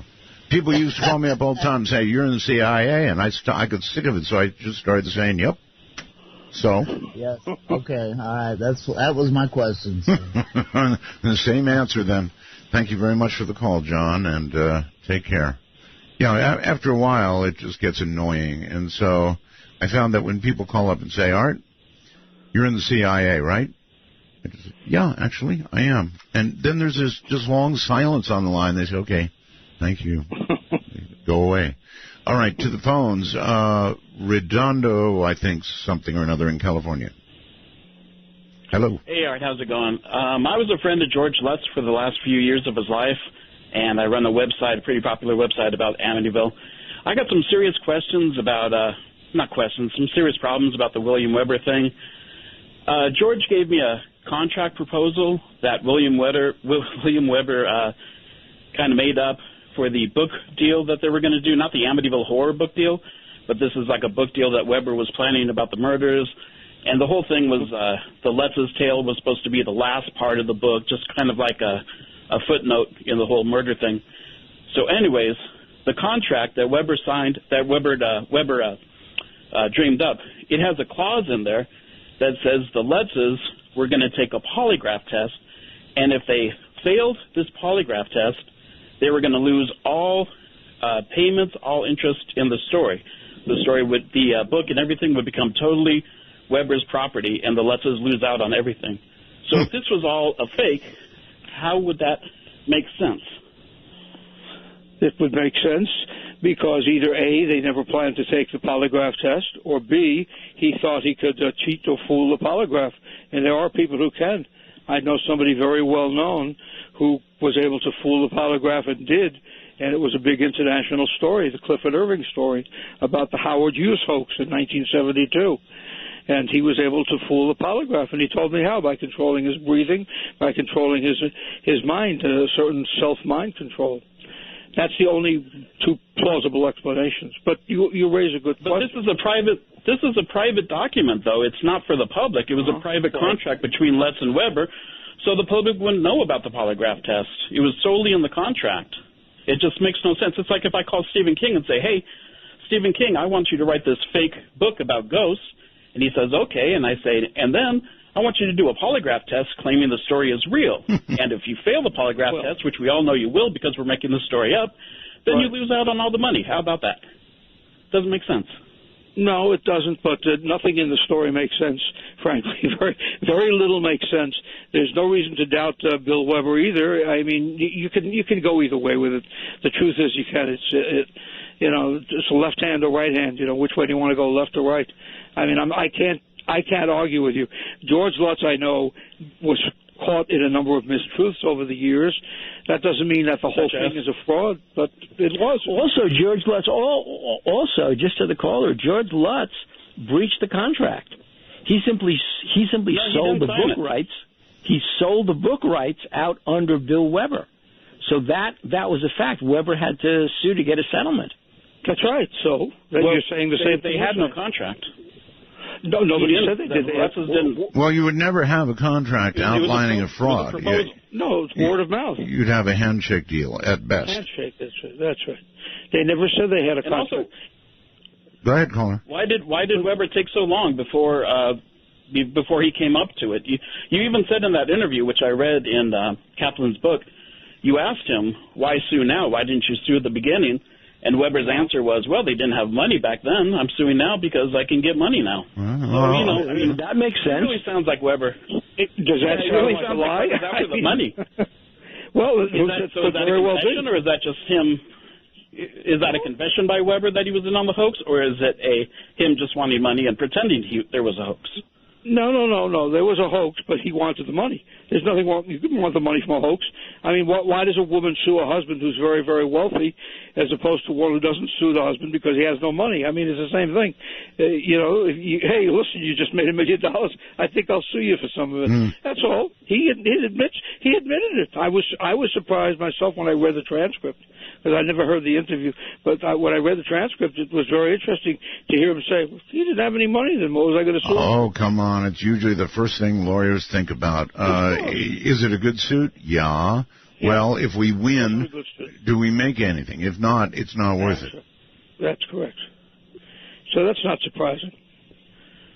Weber also had a few different things. When Weber said he came up with the slime story that was in Anson's book, first he said the slime was just the fingerprint powder. That's right. That was, I think, in your interview. Then that's right. Later on in 1988, he said the slime came from spaghetti sauce that the DeFeos spilled against the wall. What's the difference? Frankly. What's the difference is it shows that he can't remember the truth. I mean, if he came up with a story, he's coming up with two different versions of how he came up with it. I mean, what's the truth? The truth is you got to look at this. That's the trouble with lies. You got to remember them accurately. Exactly. What you just said, that's the trouble with lies. And this is showing that Weber's lying, doesn't it? So who are you going to believe? That's up to you, because, frankly, I told you the Warrens, Lorraine and Ed Warren, believed that the story was true. Steve Kaplan did not. William Weber confessed that it wasn't. Yeah. But you said the Warrens believed that based on a seance. Sorry, but that casts a little bit of...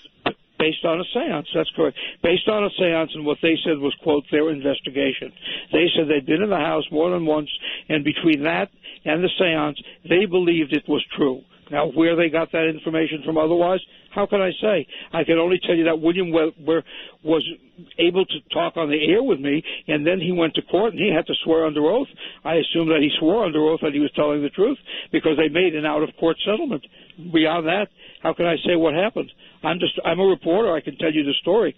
I had the only interview with Bill Weber, except for the woman from the Associated Press, and he told us both the same thing separately. That's it. What I don't get out of all of this is how Weber escaped the bar, through all this. I mean, when you consider... Because this wasn't a part of his legal practice. Because he was defending DeFeo. Yeah, I get that. Right, and so George Lutz comes to him and basically says, look, I can't afford this house. I'm going to lose this house. Yep. I overpaid. This is the end for me. So together, they cook up this story that the house is haunted, because what they're going to do is sell the story. Right, I get it. It does two things. It theoretically, he can say, well, DeFeo, the devil made me do it.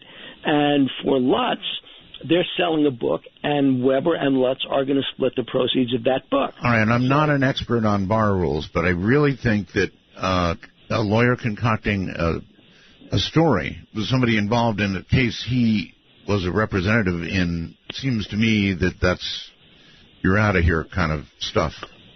Well, that was his defense. What Bill just said was exactly the way he defended himself, because I had talked to him privately as well. Not really. He wasn't saying it in the context of the legal case or the courtroom. He was doing this above and beyond, somewhere on the side. So there was no problem until there was money. This was a book deal. This is really all it was a book deal. Nothing more than that.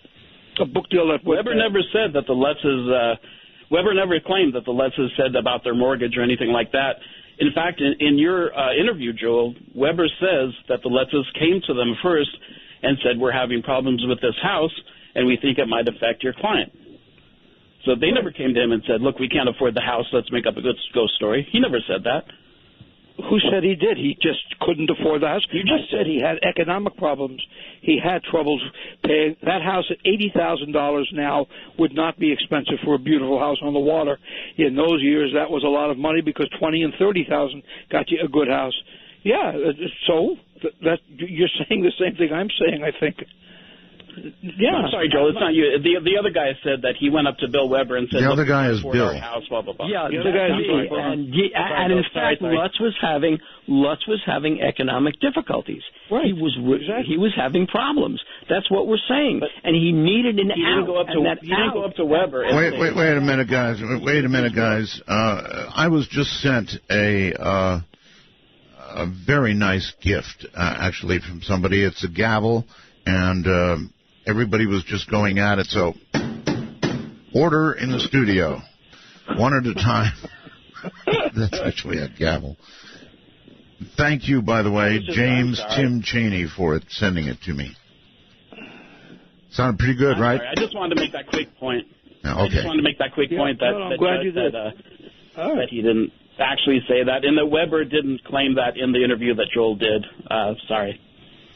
All right. Okay. All right. We thank you for the call. Thank you for the call. Whatever the opinion. Yeah, that was a good one, actually. All right. Let's go to Skype and Eric. Hello, Eric. You're on the air.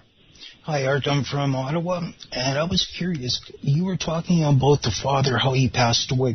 Was he pushed, or did he fall from his library? I heard the two stories, and then I had to leave the room, so I never did hear the whole report. Oh, I see. Okay, good one. Actually, I don't know the answer to it, Father Malachi Martin. I heard fell down steps. Now, again, go ahead and fill them in, Joel, or Bill.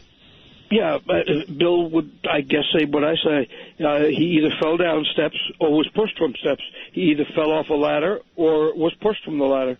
That's the problem. We don't really know because nobody was apparently in that apartment except his lady friend and himself that day, and there was nothing inappropriate about that. And he was looking for a book on a high shelf.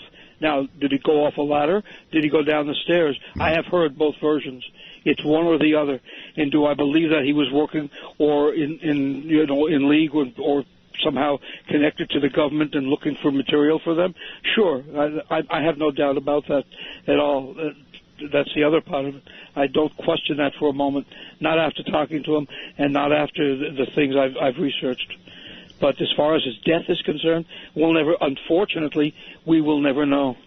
I know he is greatly missed.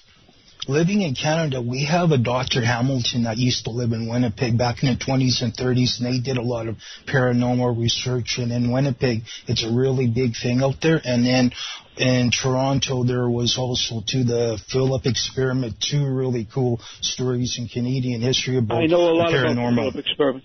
I know a lot about that. I know the man who set up the Philip experiment. I worked for him for several years until his death. Hey? Oh, well, it's a very interesting story, too. Yes, it is. That was Mr. Ben Webster, who was the creator of the Philip experiment, and it was created under the Toronto Society for Psychical Research. And That's what correct. they did is they created a ghost that didn't exist, and then they asked the ghost to do things, and the ghost actually was able to function and move furniture around and actually affect change. So it proved there were no such things as ghosts, except as you conjured them in your own mind. It's a very complex and fascinating story. It is, and it's very difficult to find information on the subject. One more question, Art, please. Art, do you have anything coming up with the GIS, or do you work with that society anymore? The answer is wait till the end of the week. Okay, thank you, guys. All right, see you later. Okay. All right, that was a good call. Fishing for information, nevertheless a good call. All right, so let's go again to the phones. Hello there, wherever you are, you're on the air. Hello? Going once. Going twice. You're going to miss your chance. Yes, sir. Oh, see? Yeah. So what did you do? Put us on speakerphone and walk away, right? No. I'm sorry. I had you on mute, sir. All right. So proceed. I'm calling to verify about Father Malachi Martin. Oh, my. Okay. I have been on the other side back in the day. I'm retired now. But what they're saying is very true. Bill and I have crossed paths before. Joel never, but Bill and I have. And it is very, I just want to substantiate that it is true. I've been associated with a couple of those three letters. Let's be clear. You're saying that Father Malachi Martin, and you know this from personal, you know this firsthand, you're saying, right? Yes, sir. That Father Malachi Martin was doing work for the CIA. Yes, sir. Any questions for him, Bill? Well, Bill, I mean, I belong to an organization, and it's a three-letter organization of retired spooks, so to speak. We meet in Washington, D.C. every September, and the founder of the organization passed away about 2-3 years ago. GW was his initials, so Bill can recollect that. And if he knows Andy Grimes, he can put two and two together. But it's definitely true, sir. What a night. Bill, you know what, Art? Yes? We're talking about, I used to listen to you in the mid-'90s when you were interviewing him and had suspicions back then, but just couldn't put two and two together. Yeah, it probably would have been one of my last guesses for part-time work for the Father. Well, no different than Al Sharpton and a lot of other, political figures. Yeah, didn't you have movie stars during World War II who were working in secret for the government that way? And who was the TV cook who was doing it also? The one that Julia Child. Julia Child? I mean, who was? Well, the Gong Show guy, right? Yeah. Sure. That's right. Yeah, I actually interviewed him, and he made that claim. I know. Yeah, he did. Yeah. So it's not unheard of. I don't even know why it should shock us anymore, but it does. Well, I have some distant relatives who were involved in the OSS back in the 40s, and which got me involved only because of my relations with them. So, one thing leads to another. It's sort of like, when you belong to a certain union, they hand down to generation. So you get passed on some stories, and you can either believe them or not believe them. But I just want to, Art, I'm just saying, I'm just one more figure. And before I get coordinated, which I'm sure they already triangulated me, I'm going to go let you guys do your thing. Thank you very much. Thank you very much for the call. Before we go to another call, this one catches my interest a little bit. You guys have both apparently researched what Edison did, and I think one of the last things he did was invent the spirit phone, right? Yeah, that's the book we're doing. That's the book that's coming out this spring 2016. That's the one we're writing now. Good. Well, I can at least touch on something that's contemporary, your new book. So tell us, Edison thought that, how did that start out? Did Edison suddenly hear something that was to him suspicious from the other side, or how did it happen? We're looking at this from three possibilities. Joe can certainly talk about the history of this thing. Edison was, after the Chicago World's Fair, after Tesla showed that his theory of alternating current was the superior theory. Still argued. Right, and then after Edison and Tesla butted heads at the outset of World War I over Tesla's plans for a robotic missile, a homing torpedo, things like that. Tesla was way ahead of his time. So Edison deep-sixed all that stuff. Finally, in the last decade of his life, around 1920, this is after the great age of spiritualism that Joel is the expert on, Edison saw the potential that he thought that if human beings were simply collections of subatomic particles, if that's what we were, he was very influenced by Max Planck. He thought that if we were simply collections of those, maybe a constellation of those particles would have some form of consciousness, some form of sentience. So his idea was... Theoretical at first. His idea, yes, but his idea was that he would fire a particle beam against a target, And if some collection of subatomic particles crossed that particle beam, that would register on a meter. And if he could prove that this thing was some kind of a constellation of particles, maybe he could get that thing to respond to yes or no questions. So he conducted this experiment in which he had a number of trance channelers and mediums. And he had this device built. We kind of have in the book, we'll have a picture of that device. He had this device built. And he basically conducted, and for Edison, who debunked this thing, Edison said this whole thing was a bunch of hooey, didn't believe it, thought the paranormal was false, yet here he is building this machine. So he conducts a seance with the idea that these channelers will bring the spirits into the room. They'd cross the particle beam. He'd get a register on the meter that would prove that we did not die. That was the experiment. That's right. And did he prove it? Nope, we don't know. Yeah. So here is something finally we don't know. All right, let's go to Soledale, Washington, on the phone. Hi. Hello. Hello. Hi. Hello, Art. Hi. I wanted to say I have one of your tapes from your one of your interviews with Malachi Martin, and it was just amazing. I cherish that tape that I've got. Listen, let me say right now that whether or not Malachi was doing work for the CIA on the side, that does not in any way lessen the spiritual man that we heard on that program. I've heard nothing that would change that yet. No, I haven't either. Right. I wasn't listening close enough, apparently, to understand.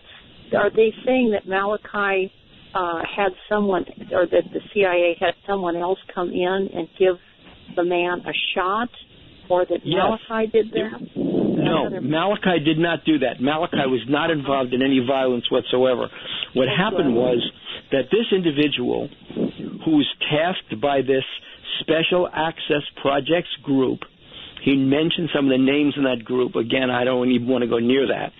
And he was contracted by them to put in a bid for this particular piece of technology, this particular data source, get the guy into a hotel room, drug the guy. The guy would be bagged and driven away, and then he was to hold that particular device until someone from that special access group showed up to retrieve it. The person who showed up to retrieve it was Malachi Martin. Very interesting. It is.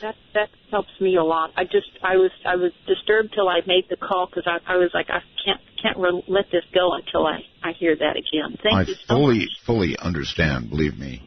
Again, our public number, folks, is area code 952-225-5278. And if I could, Joel, when you're not speaking, you're kind of breathing into the mic. So just when you're not talking, Joel, just hold it away from your mouth a little bit. Okay. All right. Good. So you claim, and again, this goes to your new book, and I think it's a very important question, so I want to get it out. Why is America, you say, the most haunted country on the face of the earth? Well, the United States and England both have reputations as being incredibly haunted, possibly because we're open societies, we're more democratic societies, and because we allow the kind of research that in many countries they simply keep hidden. For example, the old Soviet Union did tremendous amounts of this research, but you had some job getting it. I'm sure you interviewed those women who wrote Psychic Discoveries Behind the Iron Curtain years ago, and it was true in other countries too. It was the government that proceeded to find out what was going on. Therefore, they didn't have to do anything with it. In this country, we were able to do it on our own, meaning the people who were the parapsychologists, the psychic community, and so we were able to release whatever we were able to discover. And is there any question that the government was involved? No. I mean, there's enough evidence to do a 10-hour show on that. Bill can tell you from his perspective, and I know from what I went through. There's not a question about that part, but you just have to accept that on our honesty and faith right now. But, I mean, what can you say? Yes, of course they knew, and they didn't want to release it. So you have more information here that gets out, so to speak. It's a free and open society. It's that simple. Okay. And you have presidents from George Washington, who had this UFO sighting at Valley Forge. Actually, he had 2 sightings. You have he turns up as a ghost at the Battle of Gettysburg. Right.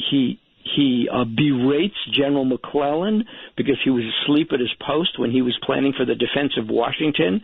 You have Abraham Lincoln, whose ghost supposedly shows up at the White House. In Harry Truman's diary, he says he's seen the ghost of Franklin Pierce, and he hears the footsteps of Abraham Lincoln walking in the halls. Right. When Julie Nixon was on Colbert, the old Colbert show, back when it was on the Comedy Channel, I couldn't believe Julie Nixon Eisenhower, talked about ghosts in the White House. It does seem there's been a lot of talk of paranormal activity around the White House, right? Yes, it has. Yes, it has. And around the first family and even the second family. Right. If you watch the interview with Joe Biden, the vice president, if you watch the interview with Joe Biden on just this past Sunday night, I forget who interviewed him. I don't know the name of the interviewer. But he talked about how his son Bo had passed away, of course. Yes. He died of brain cancer.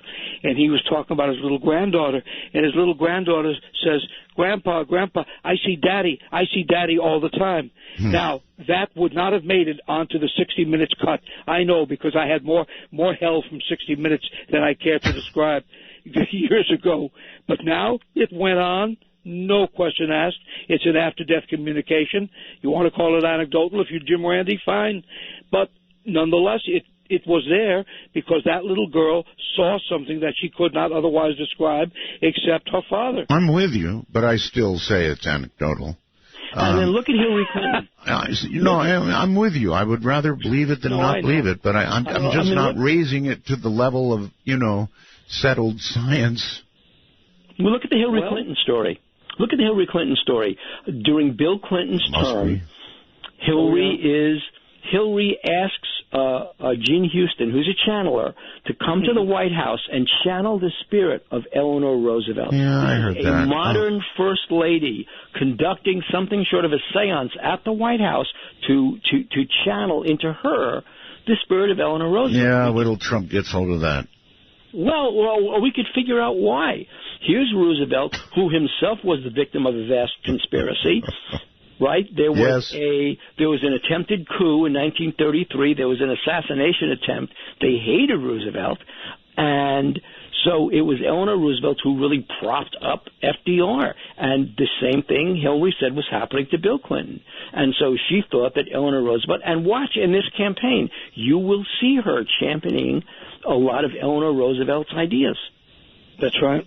And there's another story, or a second part to the story Bill just told you, about the sculptress, you may know Penny, whose last name I can't remember, who we have it in the book, it's in Haunting of America, was commissioned to do a statue of Eleanor Roosevelt and could not do it. She absolutely could not figure out how to make Eleanor Roosevelt's face and how to make it look like her for a statue in the park. All right, guys. Long story short, she had a dream one night of Eleanor Roosevelt, and there it was, giving it to her, all the information she needed to make that sculpture. All right. And so it's more than one person who has had that experience. Got it. All right, got it. Hold it. We're going to do a break. We'll be right back. If you want to join in the mayhem, national number, 952-225-5278 and or Skype. Ay, what a night. Years of broadcast. What a night.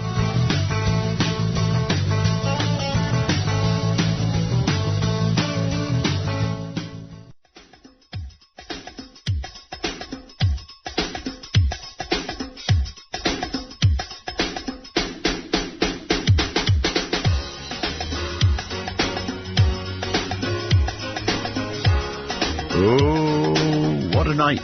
It fits. Want to take a ride? From the high desert and the great American Southwest, this is Midnight in the Desert, exclusively on the Dark Matter Digital Network. To call the show, dial 1-952-CALL ART. That's 1-952-225-5278. Such an easy number to remember. 1-952-CALL-ART. I like it. Also, Skype, of course, either nationally or internationally. Now, coming Friday, it's what I call Dead Air Night. There are going to be some modifications. And we're going to do the cream de la cream of the ghost stories, a few of them only, and then we're going to mix it up with something else this year. It's going to be really dead. Little tease for you based on the caller I had a little while ago. All right, so my guests now are Bill Birnes and Joel Martin, and they've been a disruptive group indeed. Let's go to Hawaii, Wailuku, Hawaii, I believe. Hello. Hi, Art. How are you? How am I? In a little shock, but otherwise okay.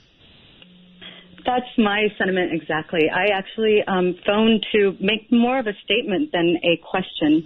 Sure. I think that it's a shame. It's a shame that these two gentlemen have been able to tarnish Malachi Martin's name so terribly. Well, they haven't. Wait.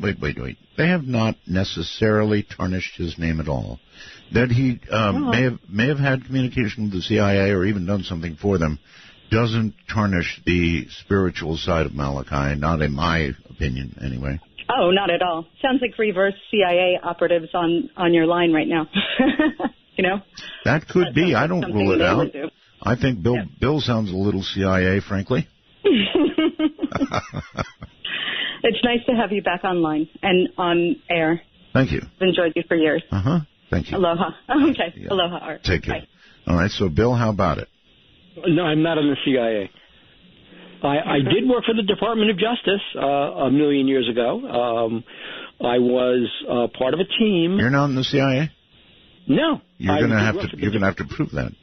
Oh, can you prove it? Prove a negative, but I did work for the Department of Justice as a data analyst, examining how local police departments and municipal police departments used the computer technology that the Justice Administration gave them to track serial killers.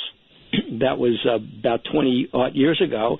And I worked with the DEA in training banks in anti-money laundering. So there you are. You're not exactly unfamiliar with three-letter agencies. No, I am not. All right. On Skype, you're on the air with these two guys. Mr. Bell? Mr. Caller? Good evening. I hear you. You're a little loud. You're really loud, so back away a little bit.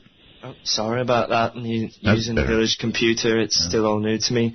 I had a question for the caller in regards to Father Martin. Well, you're the caller. The one about the cow the other day, I'd rather not talk about that one just yet. Needless to say, she still won't get off the barn, but tonight's topic about Father Martin. Yes. If he's a religious fellow, if he's such a spiritual fellow, why would the CIA send him to pick up alien technology? It just seems a little bit silly to me that they would send a Catholic spiritualist to go pick up something that could possibly shatter his faith. I was wondering what the two guests might have to say about others that. might say the perfect cover.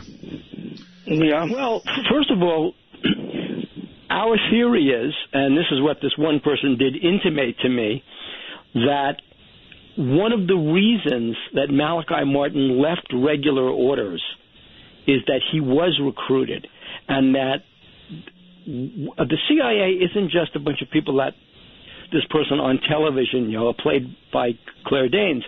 They have their links into far more organizations, far more governments, even the papacy, than most people realize. I mean, and it's not just the CIA. The Russians have it, so do the British. There is I hate to use the word huge, but there is a huge network of interconnected intelligence gathering agencies.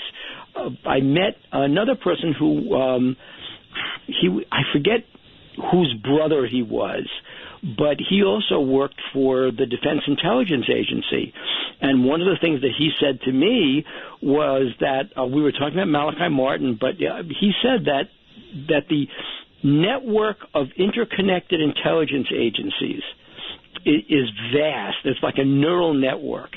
And the papacy's involved, the monarchs are involved, and the church is involved. And he said it's just not that insular as you think it is.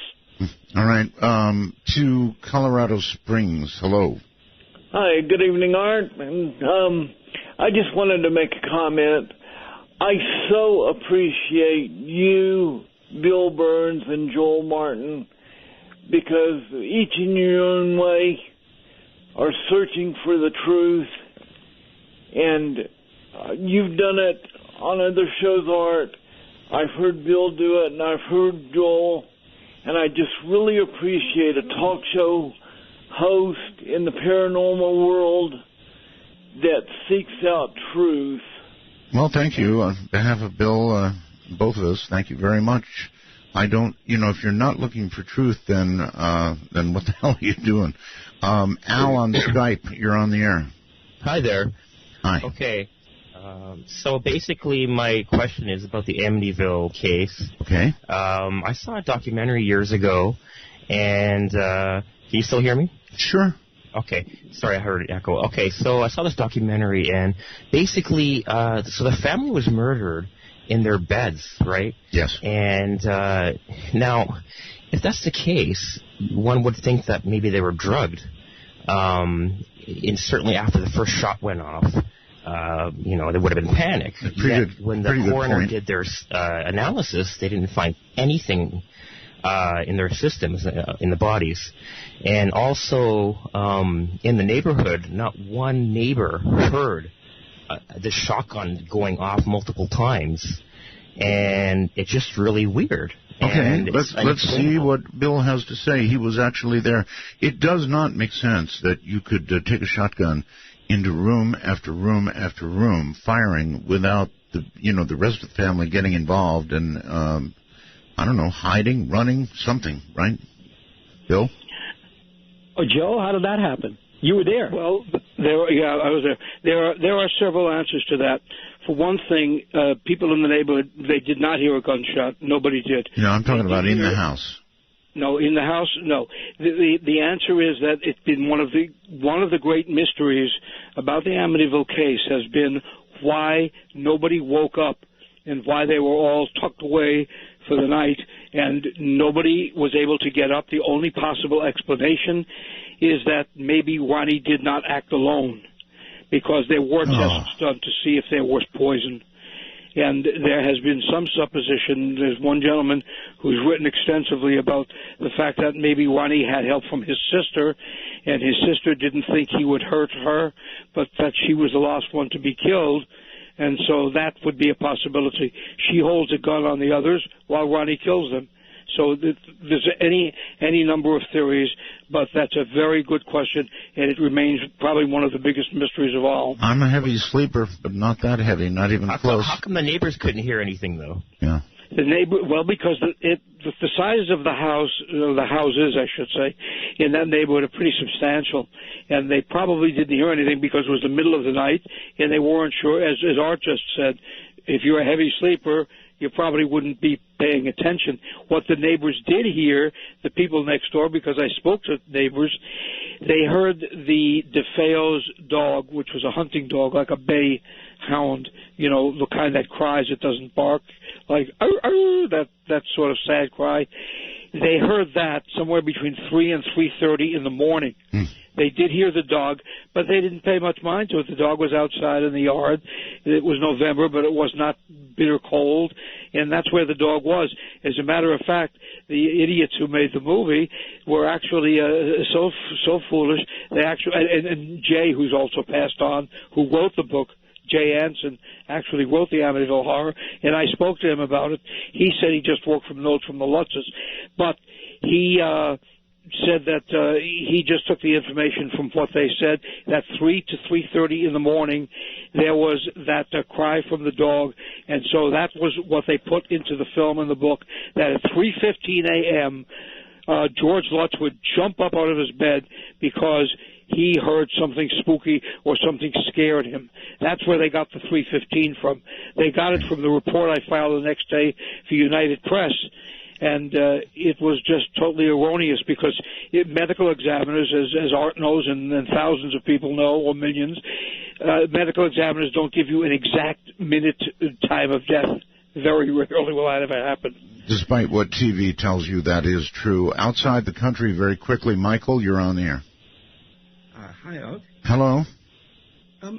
Using Malachi Martin as a CIA asset in regard to picking up this artifact makes absolute sense. He was an ancient language specialist, for a start. Yes. He's also an ancient history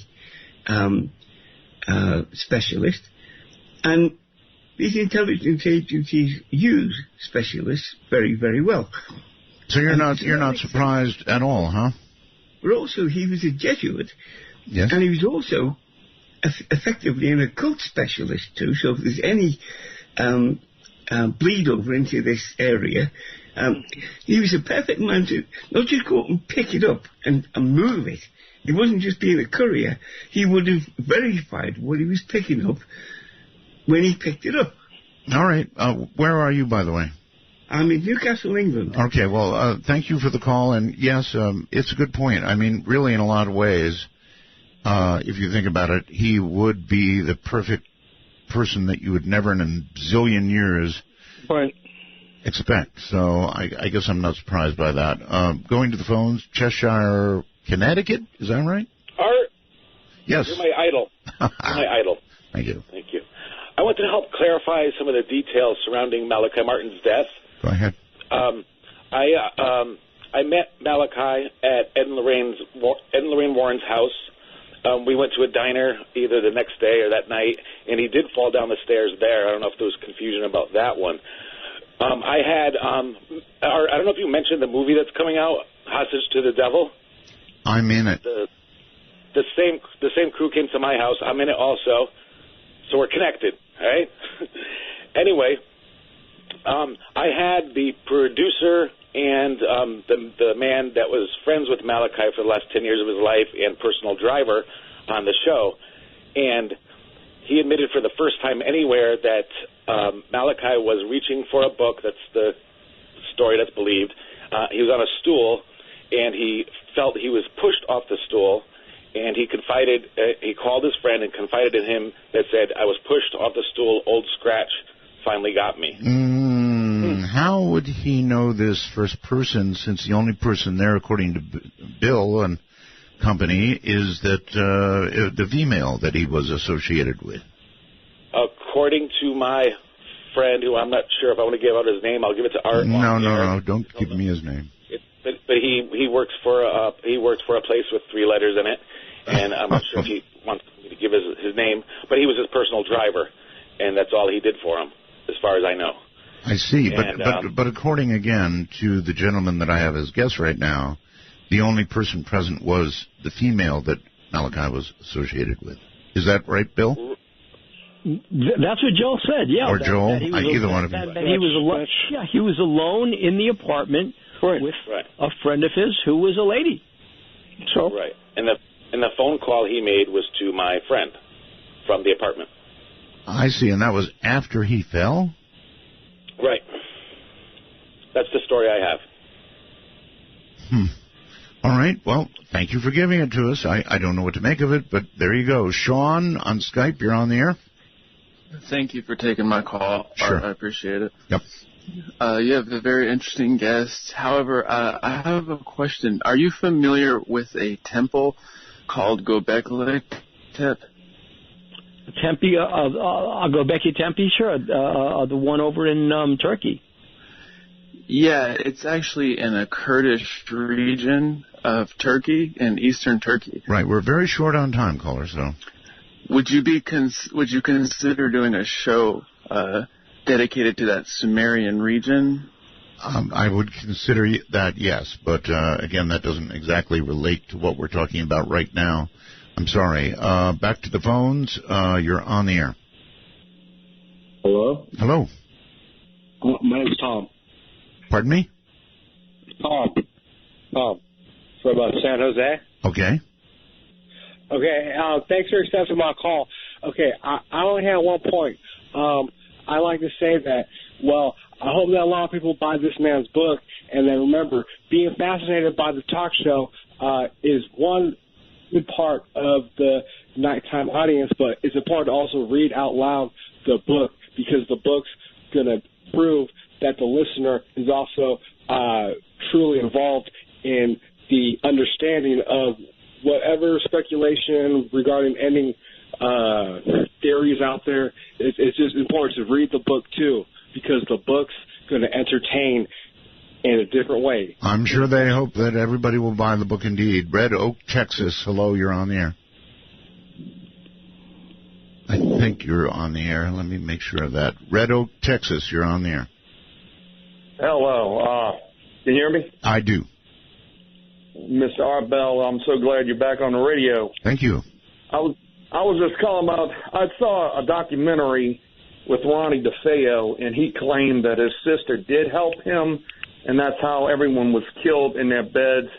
And he claims that she committed suicide after the shooting. Gentlemen, are you aware of this documentary? Yeah.